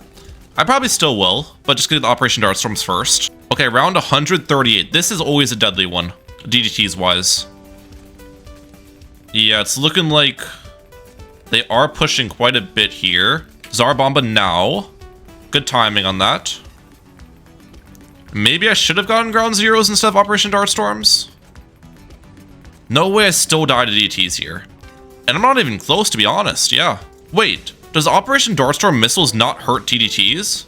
That's actually news to me. I am a complete noob. Look at this, it's not getting any pops. Wow, that is a noob moment. As you guys know, my upbringings are Balloons TD Battles 2, where the Operation Dartstorm does actually damage DDTs with the missiles. So I guess things are just different with that as well in BTD6. Not going to build any of those this time around. Alright, we're back to round 138 with a lot of ground zeros this time around. So hopefully, by utilizing them, I can defend this round. Just kind of spacing out the usage a little bit. And then we can save the Zarbomba for the end if I need it. I know there's no DDTs in the next round from my memory, so we should be fine using all of my abilities here. Alright, wait on Zarbomba. Now. Perfect. And we're good. Played that well. Ground zeros are the way. Now the question is, without the Operation Dartstorms, our single target damage is now worse. So I'm wondering if we can take down the fortified BAD. And obviously our Flying Fortress doesn't have the good attacking crosspath either, so that also plays into it. We'll leave it on Mermonkey, I guess. Okay, pop it, please. No. Oh wait, we defended. As I say, I don't think we defend those DTs, but we did. Alright. Fortified ZMGs remaining. Wait on the ground zero abilities. I'm gonna pop them into fortified mobs first. Okay, we somehow survived. Wait. Okay, that was close again. Wow. What a round. I feel like DTs are still our biggest weakness, even with this amount of ground zeros, so I'm gonna just keep on spamming ground zeros. There's no more fortified bads that are gonna come anytime soon, so we don't have to worry about that anymore. Okay, this is actually a problem. I might go down here. Let's see. I need to use these ace abilities well against the insides. I'm getting them back off cooldown. Okay, ground zero that. And I'm hoping I can somehow pop this last BAD. And also not die against these BFBs. I'm dead there. Okay, wait. 3. We're good. I think I'm still dead to that back one. Unless I get Zarbomba back somehow. Target you in the back. We have Zarbomba back, actually. Wait a second. Zarbomba? I think I'm good now. I think I'm good here. Come on. We use 1 ground zero, and I'm chilling. Let's go. Alright, big round. DDTs first of all, and then 2 BADs towards the back end. I think we're going to struggle against these BADs. That's my guess. I've got 13k on hand, though, so I can technically get more defense if I really want to. I don't even know if more defense is going to make a difference, though. Look at this. We're actually completely dead. We can get like a couple Operation Dartstorms for extra BD damage. Okay, I'm going to use 3 ground zeros when the first one pops on the DTs. Here we go. Wait on it. Now. That defended. Okay. And then I get Zarbomba back here in a second. I need to use 2 Zarbomba abilities, though. Wait. I defended that somehow. Okay, wait a second. Maybe I don't need a micro Zarbomba. First ground zeros? Okay. Last ones. Wait on the ground zeros. I need to micro it. There's no shot I'm defending that. Yeah, I would have died there. Ground zeros is not enough damage to get through those BFBs. That was the only way. Fortified DTs here, and I'm looking like I'm dead? No, I'm good. I'm just dead this round. I'll give it one more attempt, but I don't think I'm beating 152. This is looking like 151, but just more difficult, and I have less defense. The original DTs can get defended from ground zero abilities like this. So I guess we just save Zar for the second set of DTs. Wait. Now. Perfect. Okay, so that defends the rest of the DTs. But, like, there's no shot in defending these two BDs, right? No matter what I do. Zar ability? I mean, what if I just micro Zar ability like a million times? Zar. Zar. Zar. Another one. I'm still just not popping this. That's crazy. Even with that amount of micros. So Zar. Which one's off cooldown? Micro you here. Micro you here. Another Zar on this one. Sell. Replace. Another one. Perfect. Another. Start prepping a couple more ground zeros. Okay, I'm running out of ground zeros. Wait. More. Perfect. I need to wait for these ground zeros to come off cooldown before I micro. Wait. Ability. Perfect. Sell, replace. Another ground zero right there. We got this. Zar bomb ability. Sell, replace. Zar again. I'm just not. I don't think I'm even defending this back BD is the crazy part. With this amount of micro. Like, do I even have enough damage? I have one Zar ability remaining. This is so Spectre. Nah, I'm gonna call it. I don't think I'm defending that one. Even with that amount of micro, that's nuts. By the way, 22 million pops in the Flying Fortress. Well done, brother. 6.5 million in Sky Shredder. The Heli Pilot is up next. And we're actually going to choose Cubism for the Heli Pilot, which might seem weird, but the reason behind it is pretty much space, right? Helipads take up quite a bit of space, so I need big open areas to fit as many as possible. So this map comes to mind. And the Heli is similar to the Sniper in the fact that there is farming with this one, but it's not like the boat. There's no paragon for the Heli, unfortunately. So we're just going to start with the Razor Rotors with camo detection, and then save it for the Heli farms. Pretty simple stuff. And the first Heli farm gets afforded on round 40. Okay. Now I guess what I could do, in theory, is keep the Heli locked in place at the front to stall rounds out a little bit more to get more overall Heli abilities used. I guess that's an effective tactic. I doubt this tactic is necessary because with the Sniper I obviously made more than enough cash for everything I needed to do. But I guess we'll just do this in the meantime for a little. Oh wait, yeah, we're dead round 49. I can't do that. It's probably fine just to keep these locked in place in the center, I'll be honest. I don't think we need to stall the rounds necessarily.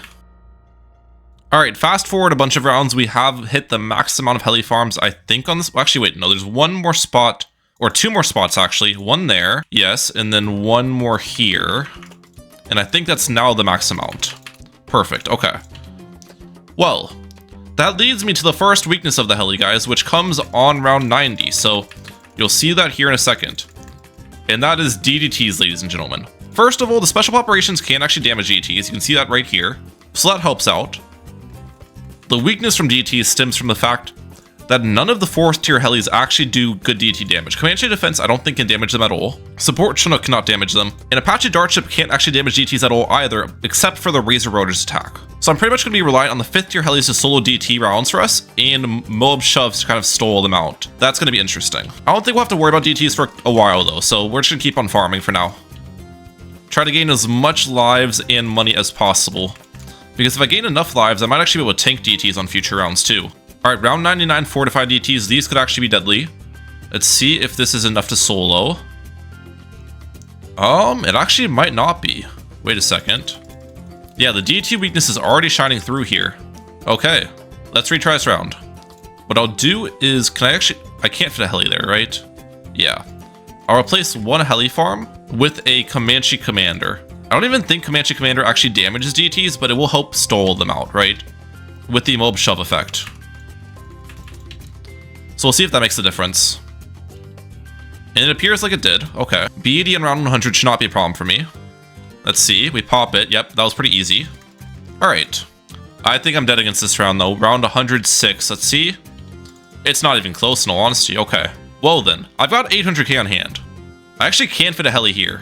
I think we did miss it on a couple heli spots, but it's fine. It's now time to sell off heli farms, though. And get some Apaches on the field. But again, I'm not sure if Apaches will even make a difference here because I think it's only the Razor Rotor's attack that even damages the DT. So I'm going to keep them locked in place, actually, in a spot that will utilize Razor Rotor's damage, if that makes sense. All right, so that's a good amount of Apaches. I think with the Apaches, I'm also going to get some bottom path helis for more of a stole Comanche defense. And let's see if this now defends the DTs. They are getting stoled a lot better. And you can see the Apache is getting a couple pops here and there. Not a ton of them, but I think that's from the Razor Rotor's attack. Do we handle? Question of the day. It looks like actually pretty easily. Nice. I didn't want to sell off all the heli farms yet because obviously we still want to make a little bit more cash and a little bit more lives, but we sold off maybe half of them. All right, we've made it to around 119. We're going to kind of see our single target damage here. It looks like BEDs are not really a threat for us. DETs are still the biggest weakness of the heli. All three of these are going down somewhat easily here. Okay, round 128 DTs are looking very threatening right now. Do I go down? That's the question of the day. We're stoling them pretty nicely. I think I'm good. Oh, very close, but we're good. Nice. Oh, and we're dead to DTs this round. Well, actually not dead to that one, but I leak lives. So that means time to sell off the rest of these support Chinooks. We've got $1.5 million, which should be enough to fill the entire map with Apaches, but I'm thinking maybe we still get a couple more Comanche defenses just for a better map-wide stall. I don't know. All right, the map has been filled up with Apaches now. I don't think I can realistically fit any more, so let's run it. See if I beat this round this time around.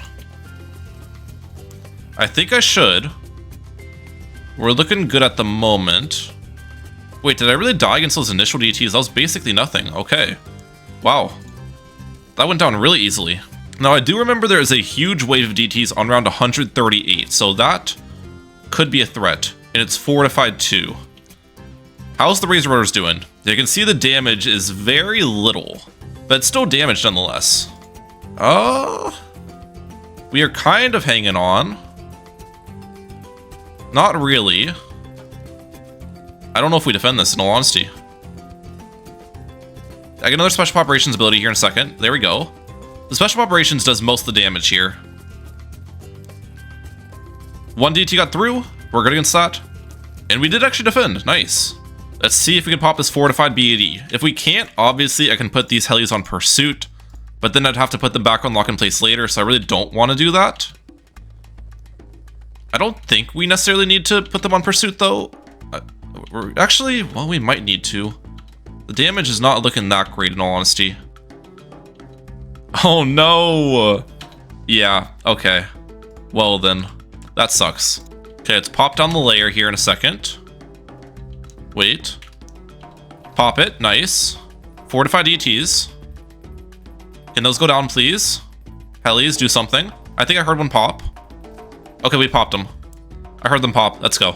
And I'm hoping the second BD is not a problem, but the issue is Pursuit's focusing the fortified ZMG inside, so this BD in the back still has almost all the HP left.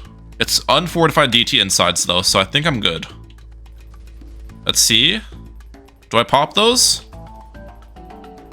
We're okay. Move this here. Drop the Marine. And we're good against the ZMGs too.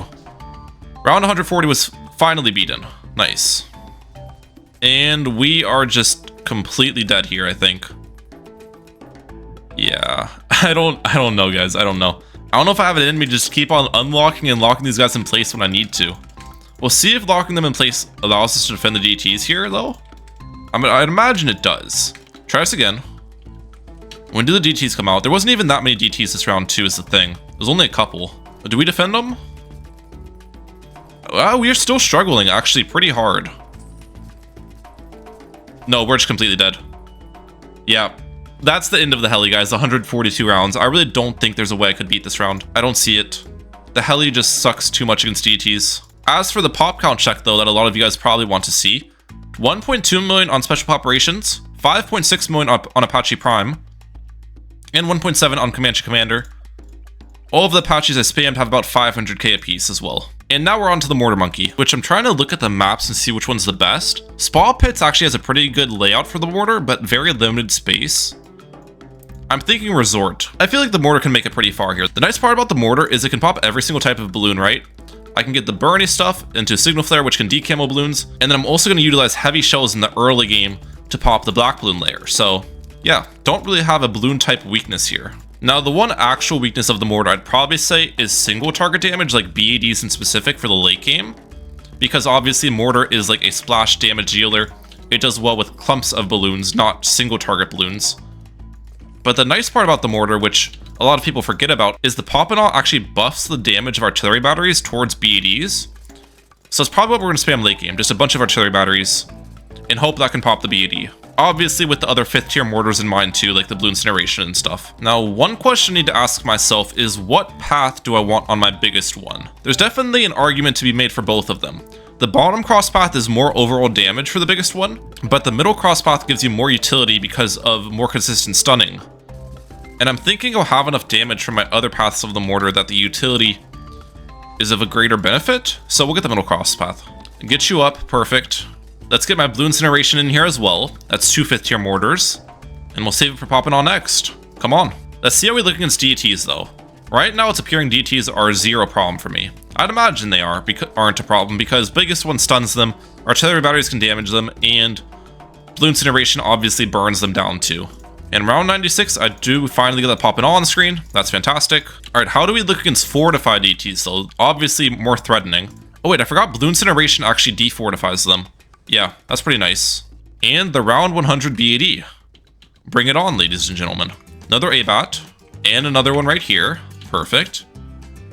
Let's use the ABAT abilities. It's still actually taken me quite a long time to pop this. Not as fast as I'd like to see. If I were to currently guess what the death of the mortar is, I'm thinking round 140. I'm not sure if I can deal with that fortified BAD, even if I just keep spamming artillery batteries. I don't know. The funny part is every other round is like incredibly easy. It's only that BAD layer that's difficult for the mortar. Even just big clumps of ZMGs get absolutely obliterated here. Yeah. Alright, round 119, we have multiple BADs this time around. I'm actually going to target these ABATs kind of more centralized, because BADs have a really big hitbox, so even if I target them like far away from the top track, it still should be able to damage it, if that makes sense. Alright, let's see how we look though. We're going to use all the abilities at once. That is pretty satisfying to watch. And I think we have enough damage here. But again, it's not looking good for round 140 if the round 119 regular BADs are pushing this far. You gotta remember, round 140 is a fortified one, and ramping is a lot more as well at that point. Alright, a huge ZMG round, just to show you guys how much we can obliterate these. Use all these abilities at once, and we just pretty much perma-stun those ZMGs, and the mortars will just rain down on them. Yep. Alright, we've made it to round 138, which is a very big DT round. You can see here though, DTs aren't even a problem for me. I don't even need to use artillery battery abilities or pop and all ability to deal with these guys. We pop them very quickly, all things considered. Yes, sir. And now we've got to deal with round 140, which I will target the blue incineration for this round. You could say, Ryan, why don't you target the artillery batteries as well, right? You could get more damage that way. Do you realize how difficult it would be to target 23 different artillery batteries on the BAD throughout the track length? That's pretty much impossible to do, so I think it's just better I keep them locked in place. If I'm like really close to defending, then maybe I'll try again with targeting the ABAT abilities, but I doubt it. How are we looking? We got a damage stage on it. That's something. With all the rounds of abilities used.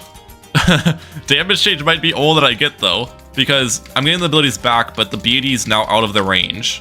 Yeah, there's just no chance. I don't even know if we could honestly defend the regular BAD. I feel like we just wouldn't even be able to defend that, in all honesty. Yeah. GG mortar.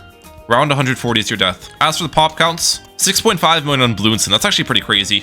2.9 on biggest one. 2.8 on pop and awe. And the ABATs have about 600k at the most. We're on to the final military tower now, guys. The Dartling gunner. Let's get it. We're going to stay on resort for this one. And I'm sure you guys can guess why we're staying on resort. And that's because the Ray of Doom is incredibly good on this map. It's got a great line of fire just down the straightaway. Can pierce through a ton of the map and gets incredible value. So yeah. Off the start though, we are actually looking for a middle path Dartling. We want a Hydro Rocket Pod so that can pop every single type of balloon for us. So I feel like that's going to be a pretty solid decision. And we'll get the laser shock in the sky as well. Then I can start saving up for the top path Dartling, which we afford the Plasma Accelerator here, round 45, pretty easily.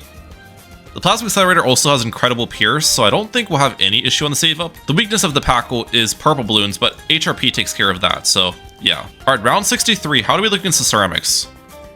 It appears like the ceramic wave gets wiped out, even without needing to micro these Dartlings. And it's looking like round 78, we do end up affording that Ray of Doom finally. Now the thing about the Ray of Doom is this guy can literally just solo the next probably 50 rounds or so for me. So we're just gonna let him work. Actually, scratch that. Before I just let him work, let's get the Mad as well in here on round 94. And we'll let these two work together. It's a really good pairing because the Mad obviously has crazy single target damage. Ray of Doom also has really good single target damage too. But this has the Pierce to clean up ceramics and mob insides pretty easily as well. We've made it to the next round of BEDs, round 119. How do we look? Not even close. Literally have 122k on hand. That is nuts. Honestly, it's kind of disrespectful not to add him to the bunch. Let's get the balloon exclusion zone in. Let's get the balloon exclusion zone in here. And for the cross path thing, we're gonna get the top cross path, which is generally seen as the better one. Middle path does have camo detection, but it wouldn't even be able to damage GTs anyways because this doesn't have lead popping power, so top cross path is the best option. Okay, big round of fortified ZMGs. We actually might struggle here. I'm gonna try to beat it without using any targeting or abilities. And we actually did beat it, nice. These 5th tier Dartlings are so strong, I'm not gonna lie. I think we're gonna struggle to 138 though. 138 just has a ton of DTs. I'm not sure if we have enough damage to pop through these without like using an MAD ability, for example. Let's see. Actually, no, we're getting overrun. We're dead, right? We're actually not dead, okay. It's crazy how hard I had to work for the Heli to get to round 140, and the Dartling has just done it so nonchalantly. Round 140 fortified BD, I did use the MAD ability against that. And we do defend the DT insides. We'll use the MAD ability again. Pretty simple stuff. And we've managed the 100k save once again here. Okay, we go down to around 143. I'm pretty sure I can beat this round with just an MAD ability used. But the problem here is... Well, actually, no, I still die, I think. Those fortified DTs. But the problem here is, even though we defend so easily, I don't really think adding 4th tier Dartlings makes that much of a difference. And where do I even lock these in place as well? That's my question. I might just keep these guys on follow mouse.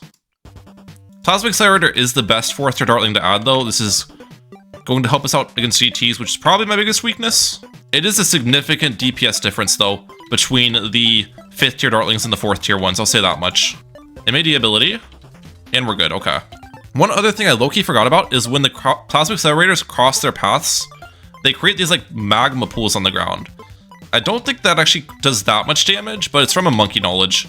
So, pretty cool stuff. I think a good goal for the Dartling is if I can beat round 152, I'd be happy.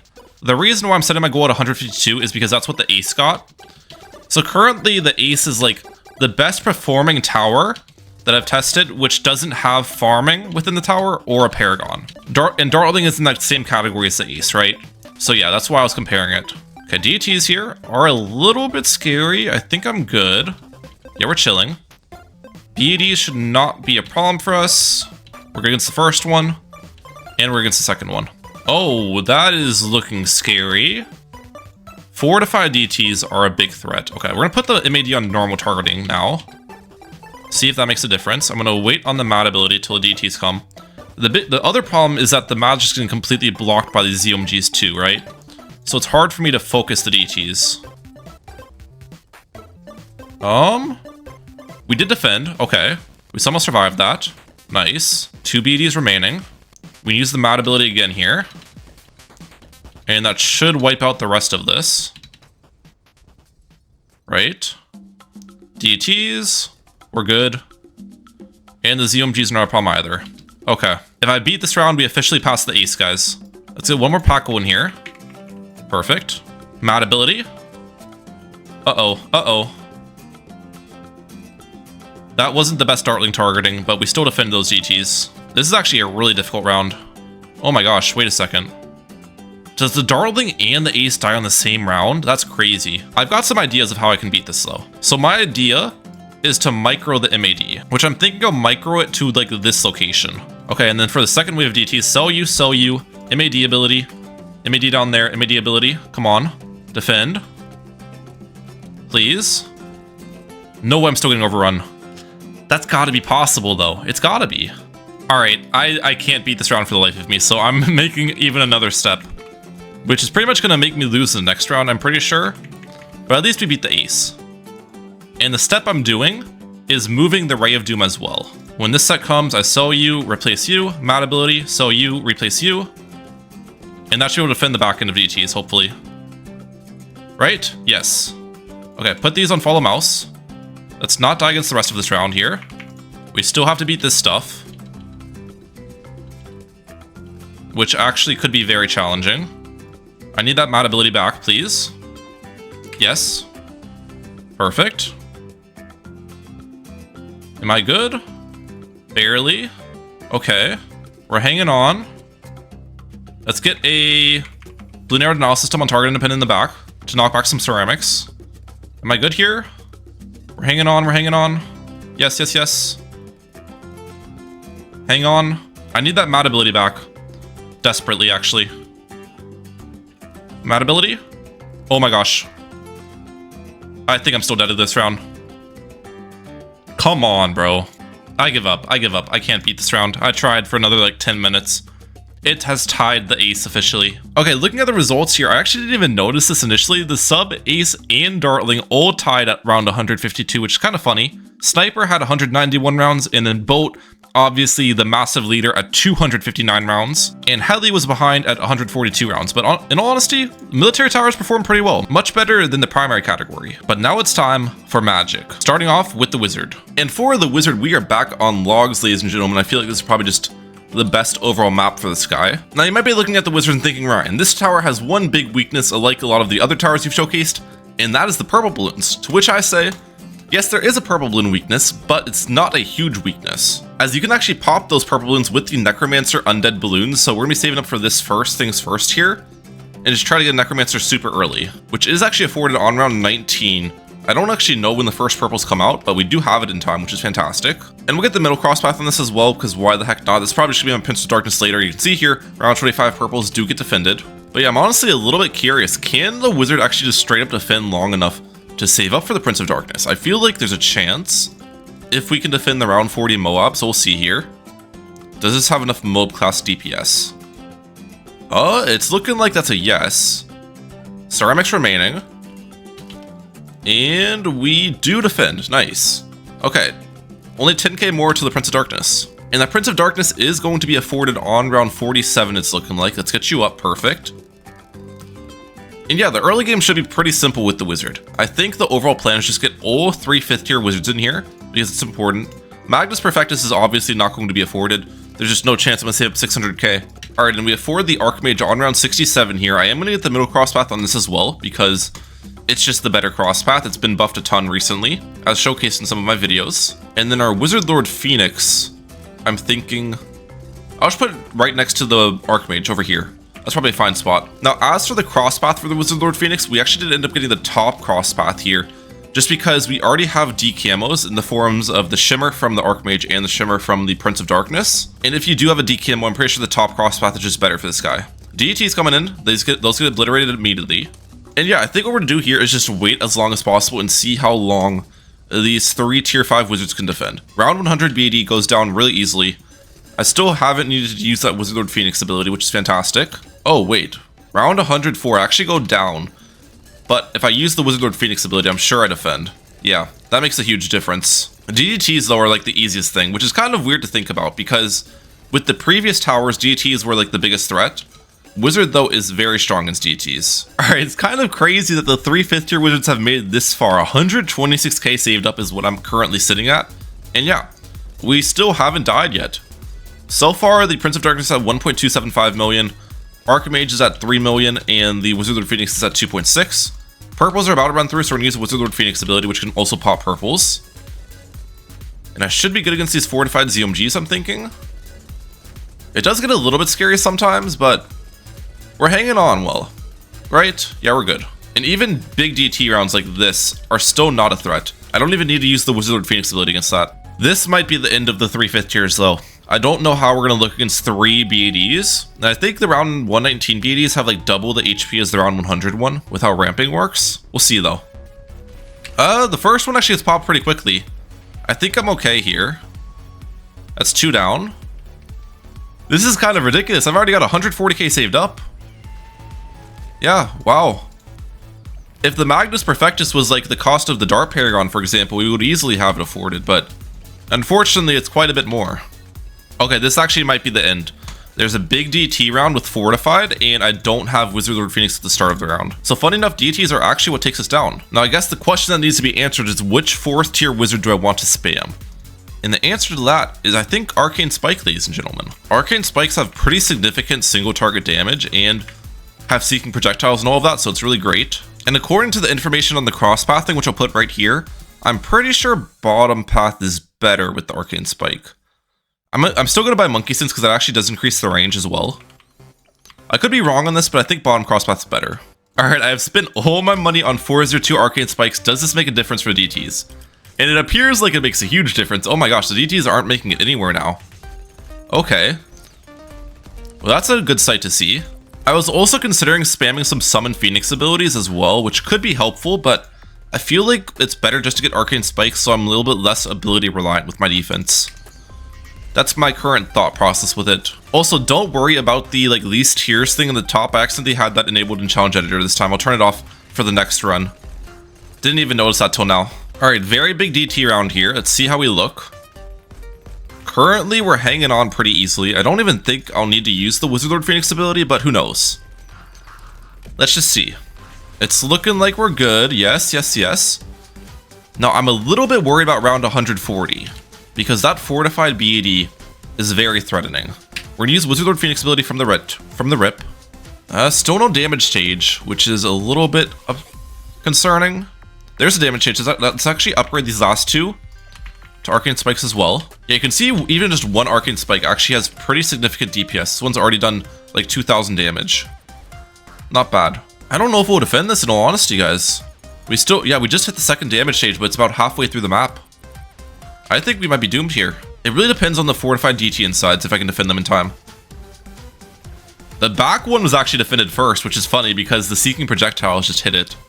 That makes some sense. And I'm dead to the DTs. Okay. Let's honestly try this again, but with Arcane Spikes added in better locations. Like there. Because these spots weren't very good for the Arcane Spikes. And I guess what I can also do is target the Wall of Fires a little bit. Just like that. So I can get this BAD damaged more. We pop the back one, as per usual. It's gonna come down to this one though. Can I get this Wizard Lord Phoenix ability back? Please? Perfect. Oh my gosh, that's gotta be possible, dude. It's gotta be. Alright, what I need to do is time this Wizard Lord Phoenix ability to be on top of the Fortified BAD when it pops. So we're gonna use it right now. And then it's gonna fly around and hopefully the timing works out. Let's see. Pop. Yes. I'm still dead. I don't think I'm beating this round, guys, even with the microing. So we're gonna call it round 140 for the wizard. And now it's time for the long-awaited Super Monkey. Let's get it. So obviously with this guy, I can't start with him, unfortunately. So I've got to kind of let the rounds play through and hopefully be able to afford him before I die. But I don't honestly think I'll be able to. Wait a second. Super Monkey might be the first one to go here, ladies and gentlemen. Yeah, I'm not even close. I guess one thing worth testing is if Scrapyard would work. I highly doubt it, but utilizing the Crusher could save me some lives and earn a little bit more cash by getting some balloon poppage in here. Okay, one right now, perfect. And then another one now, yes. Time it there.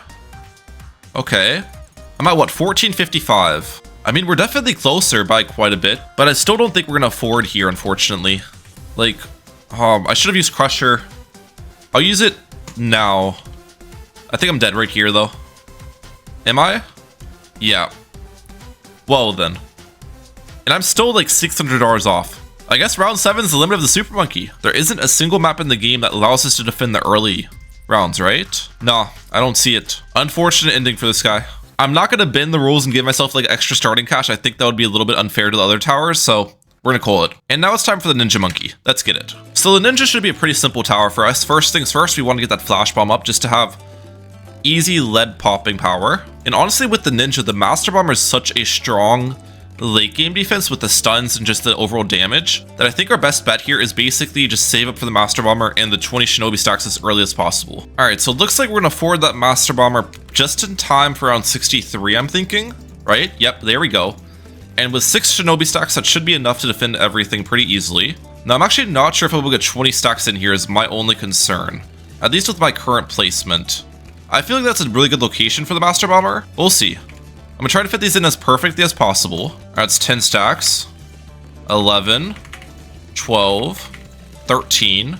Okay, does the ninja down here reach? That's my question. That's 14, okay. Okay, I really don't want to make this ninja location a shinobi because I want to get a Grandmaster Ninja in here too. So I guess we'll get this guy right now. I still need 6 more. I feel like I can get 6 more. Alright, do all of these reach? 1, 2, 3, 4, 5. I need 1 more. I don't know if I can actually fit 1 more, I'll be honest. If I have it right here, that does reach, perfect. We ended up getting all 20, that's fantastic. Okay, and as for the Grandmaster Ninja, I want 20 on this guy as well. Which currently, it doesn't look like I'll be able to reach it. Unless this guy reaches. Oh, that does. I need 1 more. That doesn't reach, uh-oh. Wait a second. What if I place these a little bit more optimally in here? Like I placed one on the left, and then one on the right. That still should be able to reach the Master Bomber, yeah? There we go, perfect.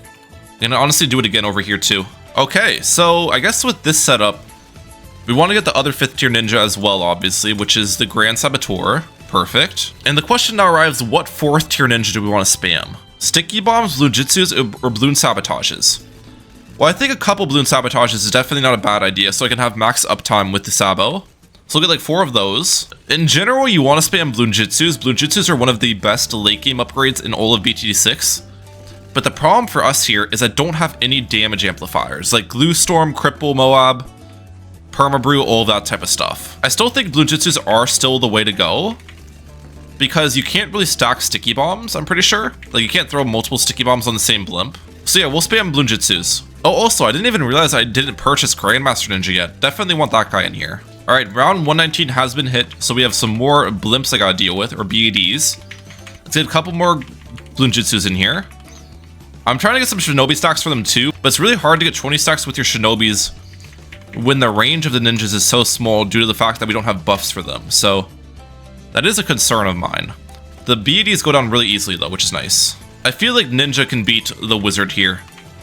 Keep in mind, Wizard died on round 140. Alright, round 138, one of the things I was a little bit worried about was DDTs, just because all of my top path ninjas can't damage them. It's basically the Master Bomber soloing, with Balloon Sabotages helping out, but here it appears we're actually completely fine. And now we've got round 140, the Fortified BED. I could have actually used the Grand Sabo ability on it, but I low-key forgot. But let's see if we can do it. Can we defend? Get some more Blue Jutsus in here.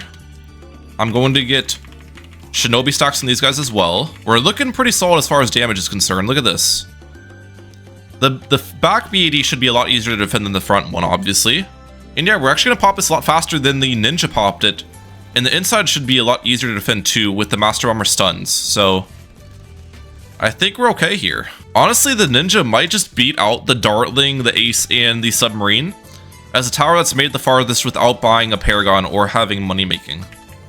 Because I'm feeling pretty comfortable right now. One thing I should do though is put every single Balloon Jutsu on strong targeting just to focus BD layers since they can't damage GTs anyways. Okay, this is the first round I've encountered 3 BEDs, round 155. This is what my current setup looks like as well. We've been handling pretty easily, but 3 BEDs could be challenging. Let's see. I'm gonna be ready with my Balloon Sabos. Sabo once here against those insides. We'll Sabo again. And Sabo a 3rd time. We're good. Balloons are pushing though. Alright, 3 BDs was interesting, but how about 4 of them? Lucky for me, I was able to hit all 4 with the Grand Sabo ability, so they came in already partially damaged. Let's see how we look though. We're actually popping these pretty quickly, I'm not gonna lie. Faster than we popped the 3 BDs. Yes, that's 3 down. 4th and final one, and we're good. These ZOMGs, once you pop everything into ZOMG insides, the ZOMGs are not a threat anymore, because Master Bomber can clean those up pretty easily, especially with the balloon sabotages mixed in. Yep. Oh my gosh, look at it, guys. I actually go down here, I think. Okay. Is there a way for me to do better? Maybe put you on camo priority targeting? Does something? I'm gonna wait on the Sabo till now. Yes. Alright. Put you on strong as well for now. Actually, no, strong's gonna focus the BD. We'll put you on first still. Here is where I died last time. Just a ton of DTs that my ninjas can't really damage, besides the Master Bomber, obviously. And they just keep coming out. Honestly, though, the camo priority targeting is making a huge difference, because now it's throwing the sticky bombs a lot more often on the DTs. And yeah, that actually... we defended easily. Okay. This BAD at the back end of the round should go down as well. It is taking me quite some time to pop the BADs at this point. All we need to do is make sure to Sabo the insides. Come on. Sabo. I should be okay here. Yes. Oh my gosh, I leaked to 30? That is not a good sign. Wow. I thought popping the BD like over here would give me more than enough time to deal with the DT insides, but... and even the ZOMG insides are looking threatening. Wait a second. I'm dead. Wow, okay. I feel like I can probably try this round again and defend, but... that is surprising, I'm not gonna lie. Alright, take 2. I think we've done a lot better this time around. I added a balloon jutsu to the mix as well. Use the Sabo right now. Come on, defend these DTs. We defended. No leaks, actually, that time around. And the ZOMGs. Make sure to use the Sabo when the ZOMGs pop. Now. And use another Sabo when the BFBs pop. Now. Alright, that was cleaner. This actually could be the end, because I used Grand Sabo at a bad timing on 165, which means this BED is coming out untouched. And I honestly don't think we have enough damage to defend a BED that's untouched. Along with the fact that the rest of this round is kind of insane. There's like a bunch of fortified ZOMGs on my side. I don't see how we're defending this BED. I'll be completely honest, guys. And with the ninja, there's not really anything I could micro either. Like if I bought and resold the Grand Sabo, I still wouldn't have it up in time, I don't think, for this BED. I guess I could test that afterwards, but are we even gonna pop the layer? What? Wait a second. Yeah, we might even pop the BED layer. And then we have to deal with the insides too. We did pop the layer. Okay. Retry last round. So 3 million pops on you. If I sell and replace it, well, none of my Sabos are actually off cooldown, so there's no shot I'm gonna have it up in time. But just theoretically, I still have to wait like a third of the cooldown, and the BED comes out early. Yeah, there's no shot. So with that being said, 166 is the end of the Ninja Monkey, guys. We got 11.5 million on Grandmaster and 36 million on the Master Bomber. Some of the Blue Jutsus have over 1 million pops, which is pretty good. The Sticky Bomb also has over 1 million. Nice. Alright, Alchemist is up next. Now, I'm pretty sure Alchemist is in the same boat that Tack Shooter, Bomb Shooter, and a lot of the towers are. And the fact that I have 0 camo detection with this guy. So, our plan basically is to survive until round 42, and then we'll die against camos in that round, if I don't leak too much beforehand. As for what Alchemist upgrade to spam before round 42, probably just 0-2-2 Alchemist is the best way to go. I don't know if I'm going to manage to save for a Transforming Tonic, so these are always pretty effective. Alright, round 33 camos, we can tank all of these, yep. I've still got 166 lives. I can tank these round 36 camos as well. And these round 37 ones. 39 lives remaining. Alright, Moab here. Do I have enough damage? We actually popped that really quickly. Wow. Alchemist is kind of cracked here. And here is the death of me, guys. Round 42 for the Alchemist as well. No shot I'm defending this, right? Yeah. Now it's time for the Druid, which Druid's actually an interesting one. I'm going to start with it all the way in the back, and I'll kind of explain why. Basically, what I want to do with this guy is get a Jungle's Bounty as soon as possible, because I need camo detection. So basically the plan here is to farm hard enough for a Spirit of the Forest by round 42. I don't know if that's possible, but that's the plan. So having the Druid towards the back of the map will stall the rounds a little bit more, giving me more Jungle's Bounty abilities and an easier time saving up. So that's my thought here. Alright, Druid of the Jungle is afforded round 7. Okay. Oh wait, I'm not even able to stall the rounds at all though, because Druid of the Jungle does that. Yeah. I'm just gonna pop the balloons instantly with this guy anyways. Alright, we got our first Jungle's Bounty ability on round 25 here. $320 with that guy. I feel like there's no chance I'm saving for Spirit of the Forest in time, but you know, I've gotta try. And Camel rounds are actually low-key good for me because it lets me stall the round out and get more druid abilities. Okay. If this doesn't work, honestly, Scrapyard could be slightly better, because on Scrapyard, the map's even longer, which means those camel rounds could be dragged out even more for ability usage. Round 40 Moab. Okay, this is going to be an interesting one. Because I want to stall the round entirely, obviously, but I also can't die against it. Does this have enough vines to insta-clean up all the ceramics, or do I need a 4th druid? Oh no, we're good. Okay, that actually worked out pretty well. I think I'm completely dead on 42 though. Like right now, if I were to sell 2 of these druids off, I make about 8k from that. And then I'm still like 15k off of forwarding. Here's round 42. Like after the druid abilities come through, how close am I? Sell, sell. I'm still 12k off. Scrapyard's not gonna give me that extra cash. No shot. Huh. I guess we could consider this map, but when do I actually get the discount tiles? Like if I set the round to 25, are there any discount magic tiles available? There aren't. Okay, the only discount magic tile comes out on 19th one, which is very late into the game, right? Like round 60? Yeah. So this map wouldn't work either. Well, unfortunately, the druid also dies to round 42. I had some hope in this guy. I thought I'd be able to afford that Spear of the Forest, but there's no shot. And now onto the final magic monkey, the Mermonkey. So first I'm gonna test out the Mermonkey on logs, but I have a feeling logs won't actually be the best map for this guy. Just a suspicion. And the first Mermonkey upgrade I want to save up for is that middle path Mermonkey, as I need the Arctic Knight for lead balloons. Which makes me think this actually might be another tower that goes down early game, because I don't know if I can defend lead balloons in time. Like, I don't know if I make that cash. We'll see.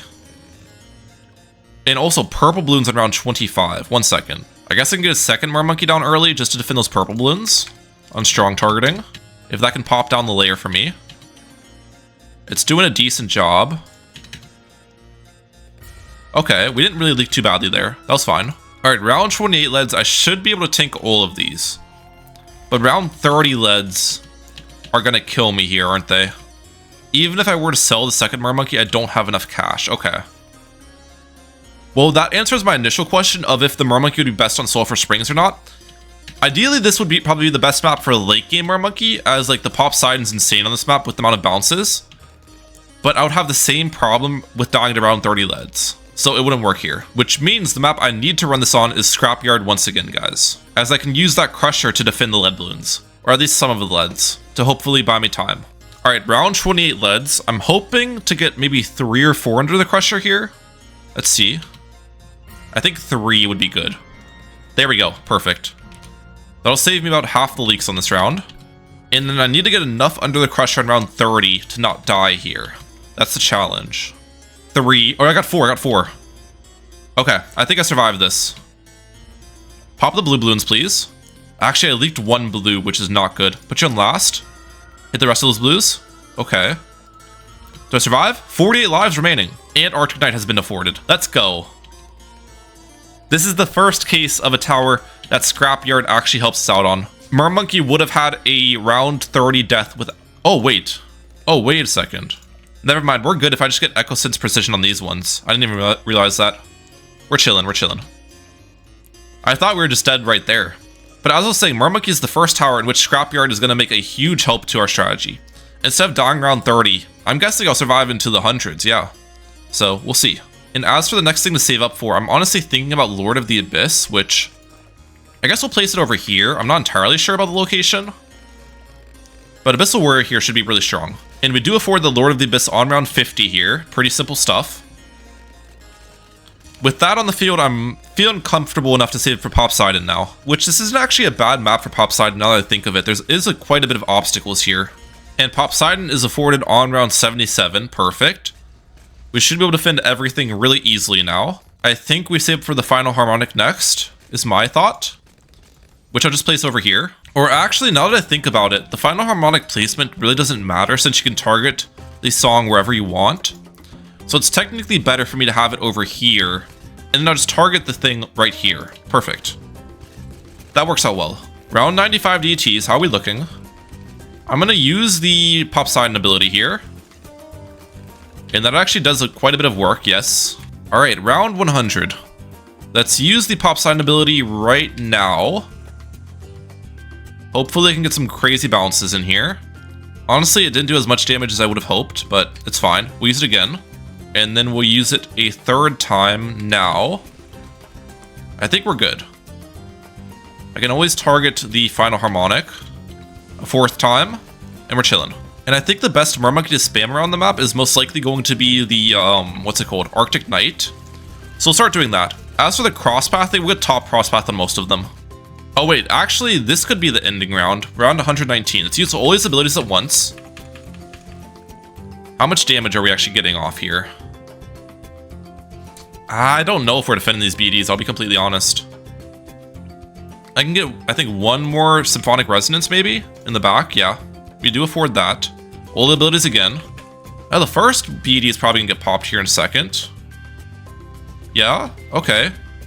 And Symphonic Resonance can clean up the DTs. I'm hoping. We're good. Maybe I'm fine. Especially if I target the final harmonic. More abilities. Second one goes down. We'll target the final harmonic over here. Alright, third and final BD. Come on. Use all the abilities now. I think I'm okay. As long as I can stall these UMGs out with the final harmonic and stuff. Yes, one more. We're good. Let's go. Struggling that much to round 119 though tells me if we make it to round 140, there's zero chance I'm defending the fortified B80. Alright, round 128, this is a big round of fortified DTs. The harmonics though go pretty crazy at stalling.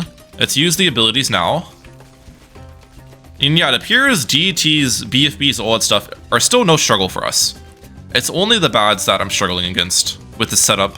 Well, I guess let's see how we're looking against a huge round of fortified ZMGs. Round 131 is always a difficult one. I'm gonna wait on the abilities till now. All at once. We do get quite a bit of shred there. Lord of the Abyss should do a pretty good job cleaning up the insides, yeah. That's what you're here for, buddy. And use the abilities again. And we're chilling. That wasn't that bad. Alright, huge GT round here, round 138. This one's always difficult. I'm going to use these abilities off the start. Pop side and ability. Come on, handle. We're hanging on at the moment. But all of my abilities are gone now.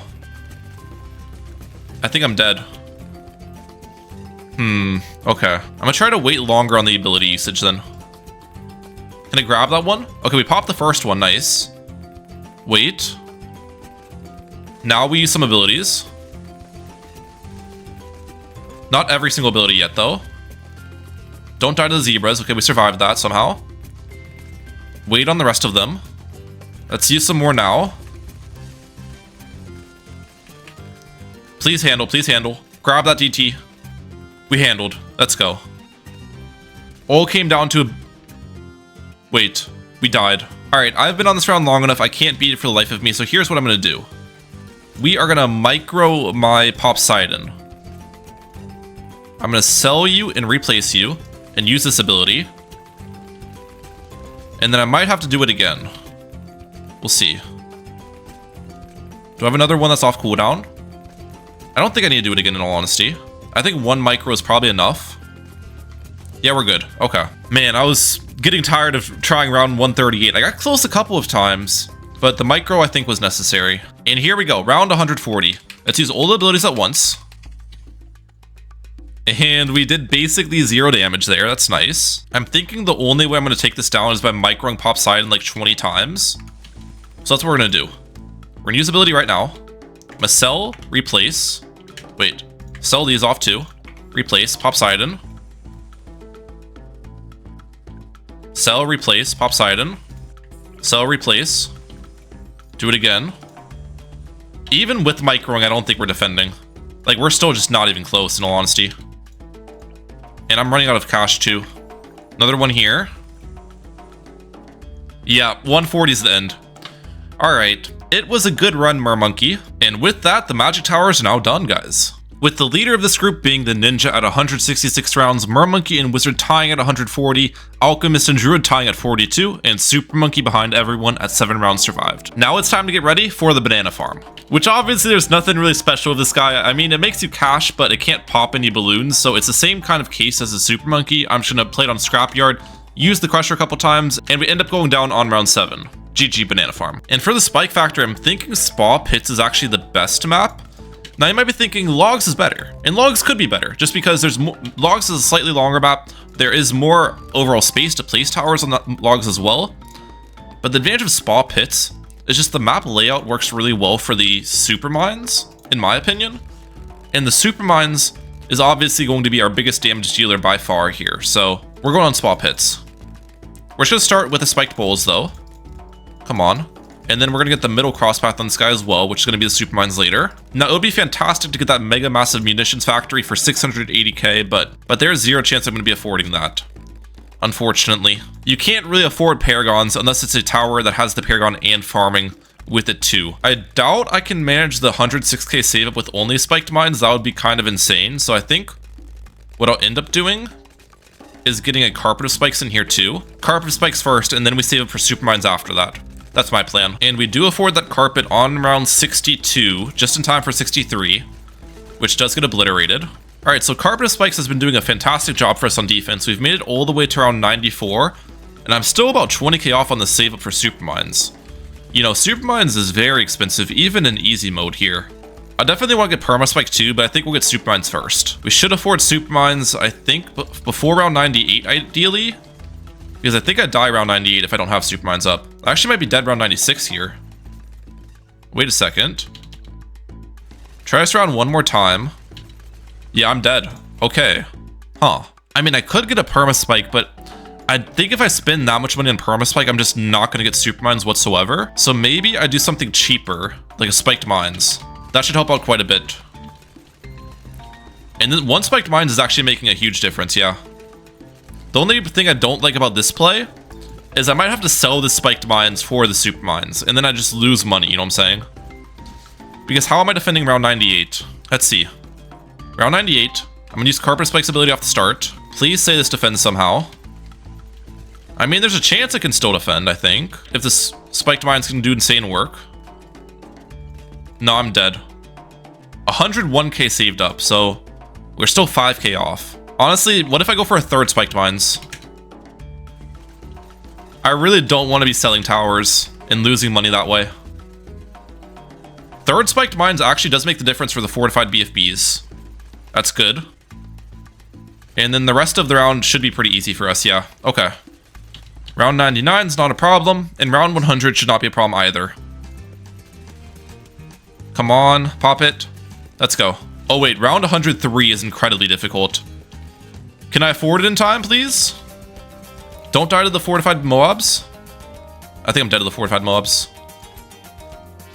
You actually gotta be kidding me. I'm so close too. Look at that. I am so unbelievably close. That actually sucks. I think I've got sell one. Yeah. Well, super mines this round's actually not even that easy. Wait a second. Try this again. I'll say with super mines this round's incredibly easy, which it should be. Okay, we beat it the second time around. I probably should have gotten this up before super mines, I'm now thinking, but yeah, it's finally time to get that perma spike on the field, which I'm just gonna keep on close targeting here, because ideally I want the spikes to stay alive. So if I put it like up here, for example, on close targeting, then the spikes would just die instantly to the blimps. But my location should be pretty good at staying alive. And I guess now the question is, what 4th tier spike factory do I want to spam? And my guess is probably a mix of spiked mines and spike storms. We'll get the spiked mines in the good locations first. Round 119 BADs are actually getting obliterated, not even close in all honesty. That's a good sign. I honestly don't really know what's going to be the weakness of the spike factory. Normally the weakness of stuff is like DDTs or BADs, but I feel like spike factory deals with both of those really easily. I think the weakness might be density in all honesty, like a big fortified ZMG round could take us down. That's my current guess. Which is why I'm kind of relying on spiked mine spam more here, as opposed to spike storm spam. Alright, big fortified ZMG round. Let's see if what I was talking about is true. We use the Carpet Spikes ability. Supermines is doing some incredible damage though. The damage over time effect from the Supermines explosions is also really strong. And it's looking like this round actually wasn't that bad for us. Yeah, okay. That's a good sign. All right, round 138. This is a really big DDT round, so I guess we can kind of see what our DDT damage looks like here. The spiked mines doesn't do that much against DDTs is the problem, so if we got spike storms up, that would help us out more for DDTs for sure. Which I guess we'll get a couple spike storms up and prep for round 140. I'm pretty sure my entire perma-spike pile is about to die out on round 140 as well, because I think the BAD hitbox is probably big enough to reach the pile. Let's see. It's 2 spike storms. Does this take out my perma-spike pile? It took out... Actually, it didn't reach it. Okay, I thought it would. Huh. And how are we looking damage-wise? Fortified BD is actually traveling quite far, but again, I don't have that many spike storms on the field. And we did pop it at the end of the day. That wasn't that bad. Okay. Oh, wait a second. We're dead. Round 151. Okay, we'll try this again and see if I can improve somehow. I don't really know what I'd change, but maybe spike storm timing. I see how I die against this round though. It's density, which takes out like all of my spikes at the start. And then the BDs in the back pretty much come through untouched. Yeah, this is a very difficult round. I've got a couple ideas of how I can maybe defend, but we have a lot more damage we need to deal to get through this round. I'm pretty sure. 5 more spike storms.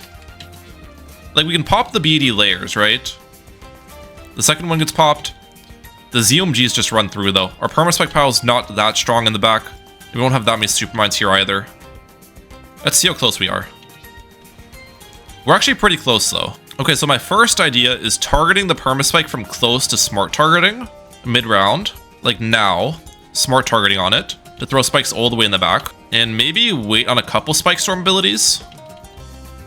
Like, use them now when the BDs are near the intersection, so the spike storms get more overall damage. First group of ZOMGs goes down, but now my Supermines pile is empty, which means the second wave is just going to run through. Spike storms? That was closer, that was closer. I don't think I'm beating it, I'll be honest. Unless I do something crazy, which I'm about to do something crazy. Sell the Supermines. Replace it with a bottom crosspath 1. And this gives me increased production at the start of the round. And then after that increased production is over, I sell it again and get a middle crosspath 1. I really don't think that's going to make a difference. That actually might make our defense worse because I had to sell spiked mines to accomplish it. Actually, we are looking decent. 1 second. I should have put this on smart targeting a while ago. Am I dead to that ZOMG? Let's see. No, we defended. Okay. Now our defense is much worse, though, just because I had to micro stuff, right? So I lost out on a lot of money, a lot of defense. Can we handle 152? And we're dead. I'm going to call it 152. There's no shot. Supermine's got 3 million pops in just that one round, which is pretty ridiculous. Perma-spike at 218k, and carpet spikes at 600k. Still a pretty good showing of the spike factor, I'd like to say. And the monkey village is up next, which the village is in the same exact boat as the super monkey and the banana farm.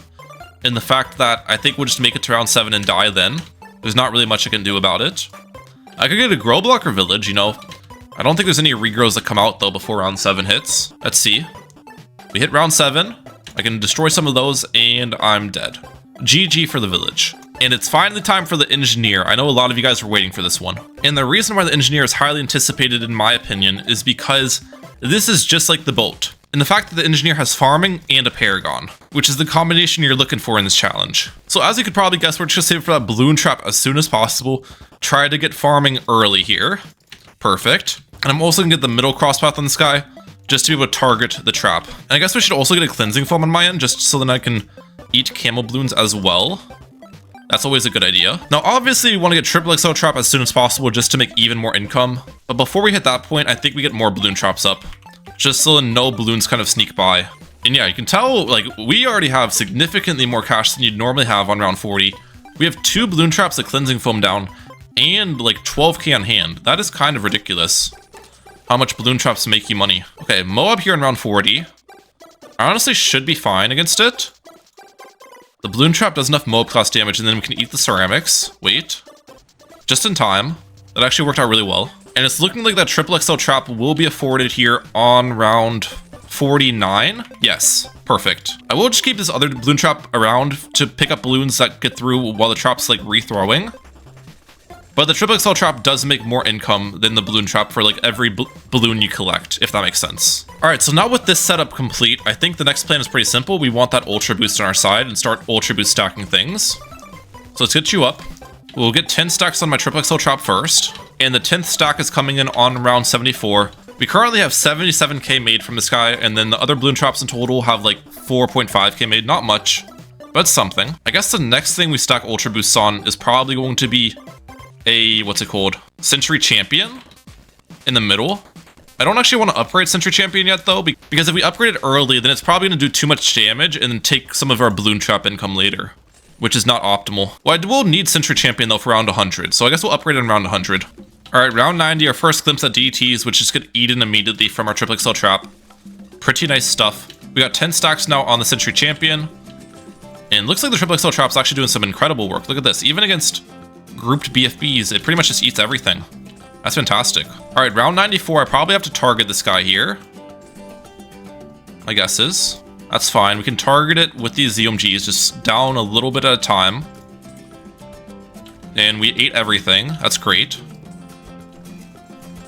I've made 176k from this guy so far with 1.1 million pops. Also, we're gonna overclock my cleansing foam here for this round, just to decamo everything in time. There we go. And here we go, DTs. There's no way I can eat every single DT, right? Overclock you? Maybe I can, actually. Target it here. I need to target it sooner. I definitely can eat every single DT, though. Target it here. Alright, just in time. Target it back up here. Target it back down here. Let's go. Back down here. We're good. We did a good job maximizing trap income that round. I liked it. Alright, can the triple XL trap solo round 98? Let's see. Oh wait, get deconstruction on this. Deconstruction was actually pretty important to get a while ago, because it ignores fortified layers. Like, you can eat the same amount of fortified blimps as you can eat regular blimps with deconstruction bot. I low-key forgot I didn't have that up purchased. And it's looking like 98's actually pretty easy for us. Yeah, we've got 300k on hand right now. Which, how much does the paragon cost? 552k. So we don't have enough cash for that yet. Saving up for the paragon is actually not necessarily going to be an easy task, because the engineer obviously doesn't farm as hard as the boat farms, but I still think we can do it. Alright, round 100. So ideally, I don't actually buy Century Champion here. We might be able to accomplish that. What I'll do instead is get 2 Century Experts with deconstruction and hope that this has enough damage. It's looking like it actually might have enough damage. We can target the triple XL trap all the way in the back, obviously. Target the cleansing foam with that. Come on, a little bit more damage here. Yes. We popped it. Let's reset the trap and target the ZMGs. What a defend, ladies and gentlemen. That's what we talk about there. Avoiding buying that Century Champion is going to be great for us to maximize more trap income in these rounds. So far, we've made 240k from this guy, which it has gone down a lot because the income you get from balloons goes down as the game progresses, but I mean, 240k is still pretty solid, all things considered. Wait, am I good against those ceramics? I think I'm dead.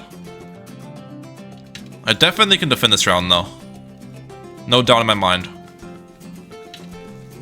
Okay, one of those actually just ate like all of them. Reset it. And it should be good against the rest of the ceramics, yep. And now we can focus the BFBs. That should be good here. Yep. Nice. I don't think I'll defend all these DTs. Target here. Maybe I can actually. We got somewhat close. Yeah, we're dead. Okay. It's time to purchase that Century Champion. Let's get it. I'd imagine with Century Champion we're fine, right? Yeah, it appears to be able to clean up the rest of the DTs for us to get through. That's exactly what we're looking for. Alright, we've got some BEDs I need to deal with this round, so I ended up ultra boosting my Century Champion to get some more sentries down. Let's see if I can deal with this round. I'm getting close though. We're what? 40k off? 34k off, I think? Let's target the triple XL here. We can defend this round. I'm sure of it. First one goes down. Clean. Try to eat the ZMG insides. Yeah. Second one. We'll target triple XL there. Oh, we didn't get the DTs with that. That's fine. ZMGs get cleaned up. And then third and final one. We're good. Nice. And then mid-round 123, I think I can technically afford that paragon. Now, we don't really want to get the paragon up right away. I'm just going to see what degree it would be. Just to see. 59, okay. But yeah, it's better if we wait to get the paragon up. That way we can get every single pop for the pop sacrifice and get more tiers in here.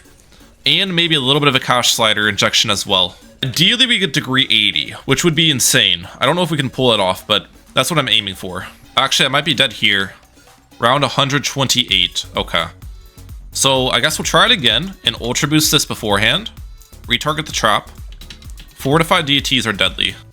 Oh, it's the ceramics underneath it too that actually make my triple XL trap fill like instantly. I think I'm okay this time around though. I survived. We leaked some lives. We're good. Nice. Alright, round 131. This round should give us a lot of cash and pops for the engineer. It's just a bunch of fortified ZMGs, which is super easy for the triple XL trap. Yeah, this is very satisfying. We're gonna make it to 600k here, right? Or almost to 600k cash. And round 132 is very similar as well, just a bunch of ZMGs. Actually, some camel purples. Those all got decameled though. Okay, so at this point we have hit, I think, the pop requirement, or like the maximum amount of pops and money generated for that part of the paragon. I'm thinking what I'll do here is honestly start getting some sentry experts on our end. That way we hit the tiers requirement as well, and just get a little bit more consistent defense with these guys too. So just for testing purposes, if I were to get the paragon in this round, I'm gonna guess degree 70. 74, okay. Now unfortunately that last 6 degrees is actually gonna be pretty hard to come by, because we've hit the entire tier requirement for the paragon and we've hit the pops, which means for those last 7 degrees or whatever, I'm gonna need that ult from cash slider, which money is hard to come by at this point. So I don't know if we'll pull it off, but we'll see. One thing I definitely should add to the mix though is an overclock, just because with me ultra boosting my triple XL trap, I can also overclock the, what's it called, Sentry Champion too, which is necessary here. Oh my gosh, wait a second. Fortified DTs are Fortified DTs are incredibly strong at this point. Okay, try this again. We'll ultra boost the Sentry Champion at the start this time and overclock my triple XL. This appears to be working better. Yes. Nice. Alright, I don't know if we're defending this round. We have round 138, which is just a bunch of DTs and fortified DTs. Ideally, we can defend it without the paragon, but we'll see. I'm going to overclock this at the start. We have this ultra boosted. At the start, they're more spaced out, and then the DTs get more clumped towards the back end of the round. Yeah, I can see here. We're handling at the moment, actually. Low-key handling. I'm dead. It's not even going to be close. Okay. Let's just get the paragon up. Right here. Master Builder. Do I do a cash slider injection? It probably doesn't make a difference. What degree is it without cash slider? 74. And if I do max cash slider, 74 as well. Okay. So we'll just do it with 0 money spent on it. Now does this defend? It should. Even without placing the upgraded sentries. Now I can place it, obviously. But yeah, this is defending pretty easily. The way the Sentry Paragon also works is this guy, like the main guy, increases its attack speed every single round it's down for like 20 consecutive rounds. So it'll get stronger with time. But I guess now that I have that down, it's probably a good idea for me to balloon trap farm once again. Try to save for a triple XL again, just to get more cash. Round 140 BD should not be a problem for us. That actually got popped very quickly. Quicker than I thought it would. Okay. And we do afford the triple XL trap again on round 152 here. Now this time around, I actually got the top crosspath on the triple XL, just to make it redeploy faster. I think that's probably better than the middle crosspath in this case. And we'll save it for overclock next. Now, the triple XL trap does actually slow down the attack speed of my paragon, as previously kind of talked about with the boat paragon from the paragon of power thing. But it's still worth for me to get it up here just to make more money. And then once I start to struggle, I'll sell it. You know what I'm saying? And we actually do afford that ultra boost on round 163 as well. I think it's worth to get the Ultra Boost up just to, you know, stack on some stuff before we start struggling against the rounds. Okay, this is actually kind of weird. I am making cash much faster than I thought I would. I've already made 100k from this triple XL trap and I have 200k on hand, which makes me wonder if I could get a higher degree than 74 paragon, right? Because I could sell this for 400k. I could rebuild the paragon and probably put in a bigger cash slider injection. I obviously don't want to do that right now because we are still defending the rounds easily, but at the point at which I die, it's probably a good idea for me to rebuild the paragon again, is what I'm thinking. Round 194 though, not a problem for us. I have been stacking some Ultra Boosts on just random engineers as well, just because I'll build those into Sentry Experts later. Alright, we have round 200 to deal with now, so I think it's time to lock in. We got a fortified BED coming up. So what I think I'll do against this is get up some more Sentry Experts on the field.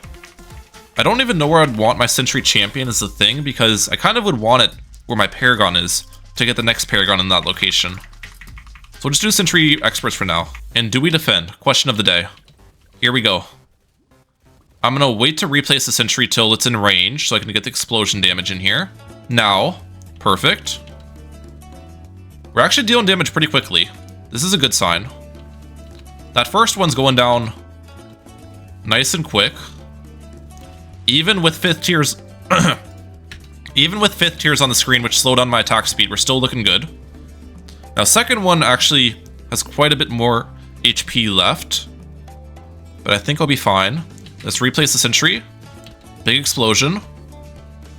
And we're good. Nice. Alright, I don't think I'm defending this round. We'll try once. But it's 2 regular BEDs and then 2 fortifieds. There's no way I have the damage for that with my degree of a Paragon. Let's see, though. Yeah, we go down pretty easily. Okay. So here's what I'm going to do. I'm first of all going to sell this. And you could say, Ryan, just put in a max cash slider, right? That's going to be the best way. No, the actual best way to get a high degree Paragon is spending money on engineers, because it's technically a little bit more efficient. So I'm going to get some overclocks in here. I don't remember what degree we had beforehand. It was like 74, 75, I think. So if it's not higher than that, I don't know what went wrong, but it should be at least a couple degrees higher. All right, here we go. What degree? 75. Is that the same degree? Wait a second. It's 1 degree higher. Well, in all honesty, that's probably not worth then, right? I thought we could actually get it quite a bit higher. It's probably better for me just to sell my 5th tier engineers to get the Paragon of Power back, which I'm assuming that alone will probably allow us to defend the round, but what I'll also do is spam some Sentry Experts in here too, with the rest of my cash. There's nothing else to really do with my money. Alright, do I beat this round now? Question of the day. We're gonna put this on strong and start the round off. We're gonna slow it down to 5 times speed. And honestly put these on strong as well. The sentries. Let's explode the sentry as well. Nice. First BED was defended. Second one was defended. Explode you in a second. Now. Perfect. The 2 fortified BDs at the back are still quite healthy though. I think I'll have enough damage here. I'm gonna wait on this explosion. Now. Put you on first. A little bit more damage, please. We're good. Nice. Honestly, though, took us longer than I still thought it would take us. That was not that easy, you know what I'm saying? Okay, this round actually could be a struggle to get through. We have 3 BEDs and a fortified BED leading the charge. So I guess we'll utilize strong targeting for the fortified BED, and then we'll switch it to first after it pops. That's probably my plan here. We'll see. Replace the sentry. First targeting. Replace the sentry. Big explosion there. Maybe put you on strong for a little bit. First. Strong. Dude, that last BED still has a lot of HP left. This actually could be the end. Keep it on strong. I can explode the sentries, remember that. I'm gonna do that one. Okay. Explode. Okay, we actually did it. Defended. Nice. That explosion was clutch. Or at least we haven't defended yet, but we popped the layer. We're good. Nice. Okay, I think this is actually the end. I don't see any chance I can defend 2 fortified BEDs especially when they're spaced apart and there's 3 regular BDs with it. Holy cow. This round is like much more difficult than any other round, and there's even more BDs at the end. I think I just got like super unlucky all of a sudden. This is insanely difficult. Like sometimes I see a round and I'm like, okay, maybe there's a shot I can beat it with like better micro and stuff, but this round, I feel like I'm not even gonna be close at all. I'll be completely honest, even with like sentry explosions and targeting and everything. I mean, we popped the first ones down, but how am I defending this fortified bad? And then if I defend it, how am I defending the 3 BDs behind it, you know? That's just not going to happen, unfortunately. Well then, GG's to the engineer. This was actually a pretty good showing. 230 rounds is very solid. As for the paragon, 469 million pops. And some of the sentry experts actually have some pretty good damage, like 200, 300k on some of these, which is solid. And we've made it to the final tower, guys, the Beast Handler. If you've made it this far and you're not already subscribed, what are you doing? Hit that subscribe button. But yeah, as for the Beast Handler, we are going to be doing it on the map of Resort. And the reason behind it is pretty much the Megalodon is incredibly good on this map, with the thrashing radius just kind of works really well inside of this square section. So yeah, can we defend like camo balloons with this though? Like camo leads, for example. That's my concern I'm now thinking about. Because the bottom path does have camo detection, but I don't know if I get lead popping power until the 5th tier. Honestly, I don't even know if Pukai can pop leads. I think it can though. So we need 4 condors to get the Pukai up. And that's actually quite expensive. But it should be affordable at some point soon. Alright, round 59 we have camo leads to deal with, so I'm actually a little bit concerned. Let's see if the condor... Yeah, condor can't damage them. Okay. One other idea I have, which I think can damage these, is a T-Rex stomp. If I remember correctly. Let's see. That does actually work. Okay, nice. 4th giant condor has been purchased, which means now I can save it for the Pukai. 25.5k, which does get afforded on round 77. Perfect. I'm feeling pretty comfortable now with this. I think we'll be doing solid. As for the next thing to get up, maybe we just get the T-Rex stronger, because the T-Rex can also hit camo balloons with the stomp.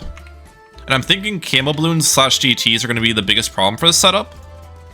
That's my current guess. Alright, so the Gigantosaurus is 51k. Quite expensive. But it should be afforded. Alright, round 93, does this grab DTs? It damages them, but it doesn't appear like it's grabbing them. Like, isn't it supposed to grab and move them? Unless this is just being set in a bad location. I don't know. Maybe I need to get a higher power and change its set location somewhere? I'm not sure. Yeah, again, it's not like moving them, which is a little bit odd. It's doing enough damage though, to the point where it doesn't matter. That's not moving them.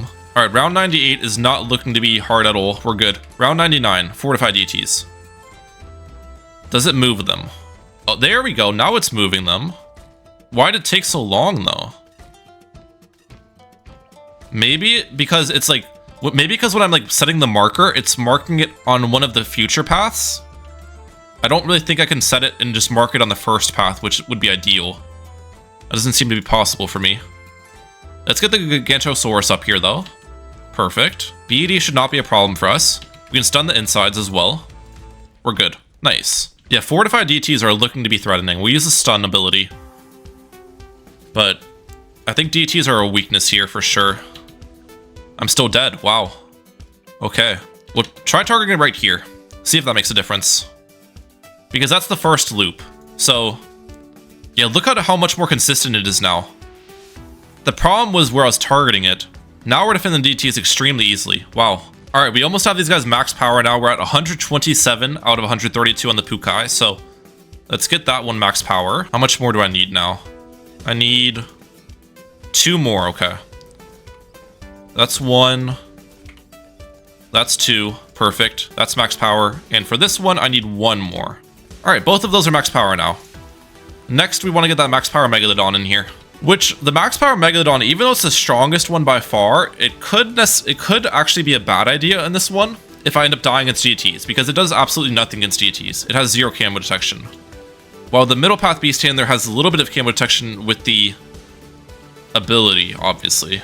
Alright, round 119, we have some BEDs here. How are we looking? I think we'll be fine. The Gigantosaurus actually has really solid damage. And I can use the Stomp here as well. Nice. Yeah, we're looking good right now. Third and final one. We're fine. Okay, big DT round actually takes us down. I didn't use the stomp ability though, so let's use that in a second. Wait. Pukai is putting in some crazy work, but it's not enough. Stomp? That actually one-shots them, wow. Yeah, that helped out a ton. I did not realize it one-shot DTs. Fortified DTs here, we'll stomp this as well. That does not one-shot the fortified, but that's fine. I think it's still enough of a help for us to defend. It is. In round 131 here, I finally do afford that Megalodon. Perfect. I also do want to get this guy max power, obviously, so we'll start getting some Barracudas and merging those. Alright, big DT round. Stun. I think I'm dead. Round 138 is deadly. That stun lasts an incredibly long time, though. Holy cow. Maybe, yeah, I feel like getting that Megalodon up was honestly a bad idea. What if I could just target this on the first track? That would make such a big difference for me. Oh wait, I think I did this time. Okay, wait a second. Yeah, this time it's actually targeted on the first track. That's good. Let's take this slow. I'm gonna have to wait and use a really good Gigantosaurus ability. That's what's gonna come down to. Now. Perfect. Oh no, the bird is stuck chasing. The bird is stuck chasing, ladies and gentlemen. That means I just die. I honestly think I need to sell the Megalodon. It sucks to do this, but yeah, DTs are too big of a threat. And what I'll do instead is get up a bunch of T-Rexes. I could get up like a high power T-Rex instead of a bunch of them, which would have a stronger stomp attack, but then I'd have less stuns. And I feel like the stun is really what we're looking for, not the damage from the attack, if that makes sense. All right, does this defend? Question of the day. Let's see. Yes, the stomps are actually working out well. I'm gonna get my Gigantosaurus stomp back. Perfect. Got it back. Use it now. Are we defending? I think we're good. I got stomps back again. Use more of them. Yeah, we're chilling. Nice. Okay. Man, do I defend round 140 now, though, is my concern. I wish I could target... Okay, I can't target this guy. Use the stomps. Our single target damage is definitely more lacking without the Megalodon here, is the problem. Target you down here. Right there. Stomp again. Bring you back up. I think I'm okay here. We just gotta be ready to stun the insides with the stomp. Now. Yep, we're good. At least we dealt with the first one. Second one is easy as well. Okay. Yeah, BADs are now my issue without the Megalodon, which kind of sucks. I don't have near enough cash for Megalodon either, because we would need to get the 4 orcas and everything. I guess, do I sell the T-Rexes again, or at least sell some of them to get the Megalodon up? I could consider something like that. I mean, how close am I? I can afford 2 orcas. Let's sell some of these off, I guess. 4 of those sold. Okay. Well, now I can defend the BADs easily. Does that allow us to beat round 152, though? That's the question. I'm going to use a stun now. Perfect. Okay, bring all the DTs back. Good job. And we have 1 T-Rex remaining. So we can stun again. And I think we're good here. Right? Yeah, we defend the DTs. Okay. I'm just going to save my money at this point. I'm not going to merge anything. If we die to DTs, I get more T-Rexes. If we die to something else, I can get a stronger Megalodon. I think I'm dead here to DTs. Yeah, okay. I have 33k though. Let's get up more T-Rexes. And then we have to alternate stun. Start with that stun, which does this insane amount. Alright. I think I'm dead here still. Stun. Okay, wait, we actually defended. Nice. Barely. That was close. Well, actually, we're not done yet. Another stun? Now we're good. Now we're good. Yes, sir. Oh, what the heck? Is this... Okay. No, we defend this. We defend this. I was gonna say, there's no way 163 is the death of me. Just a bunch of ceramics. That would be kind of ridiculous. Stun again. The T-Rex stomps just defend everything, though. We're chilling. Alright, round 178. The Megalodon is starting to have a little bit of problems against the BEDs, so I might need to get this guy max power here soon. I'm thinking. DETs actually haven't been an issue, though. We have enough T-Rexes and stuff now where I can just cycle the abilities and pretty much perma-stun stuff for my Pukai to be able to clean up. At least that's what it appeared like. Last BAD, come on. All Megalodon needs to do is bring this in. Right? Yeah, we're good here. Not a problem. Alright, we have finally made it to round 199. These rounds are literally taking forever because I can't just let the game run, right? I need to time my T-Rex abilities and time the 5th tier T-Rex ability as well to be able to defend all these DTs every single round. We are able to defend the DTs, which is good, but it's just a little bit tedious, you know what I'm saying? It's very, very tedious. Round 199 is going down though. I have 51k on hand. I've just been saving my money in case I hit a roadblock, then I can obviously find a solution. And we do eventually defend all of these DTs, just takes a while. Right? There's only one remaining, I think. Stomp it. Stomp the ceramics, we're good. Round 200. Okay, do I defend this? We still can one-shot the fortified bad with Megalodon, which is good. I was worrying that we couldn't, so I should be fine here then. Wow, Beast Handler is kind of nuts. 208 million pops on the Megalodon, by the way. Gigantosaurus has 44 million, and Pukai has... how much? 24 million, okay. Oh my gosh, lots of DTs. We're gonna use stuns here.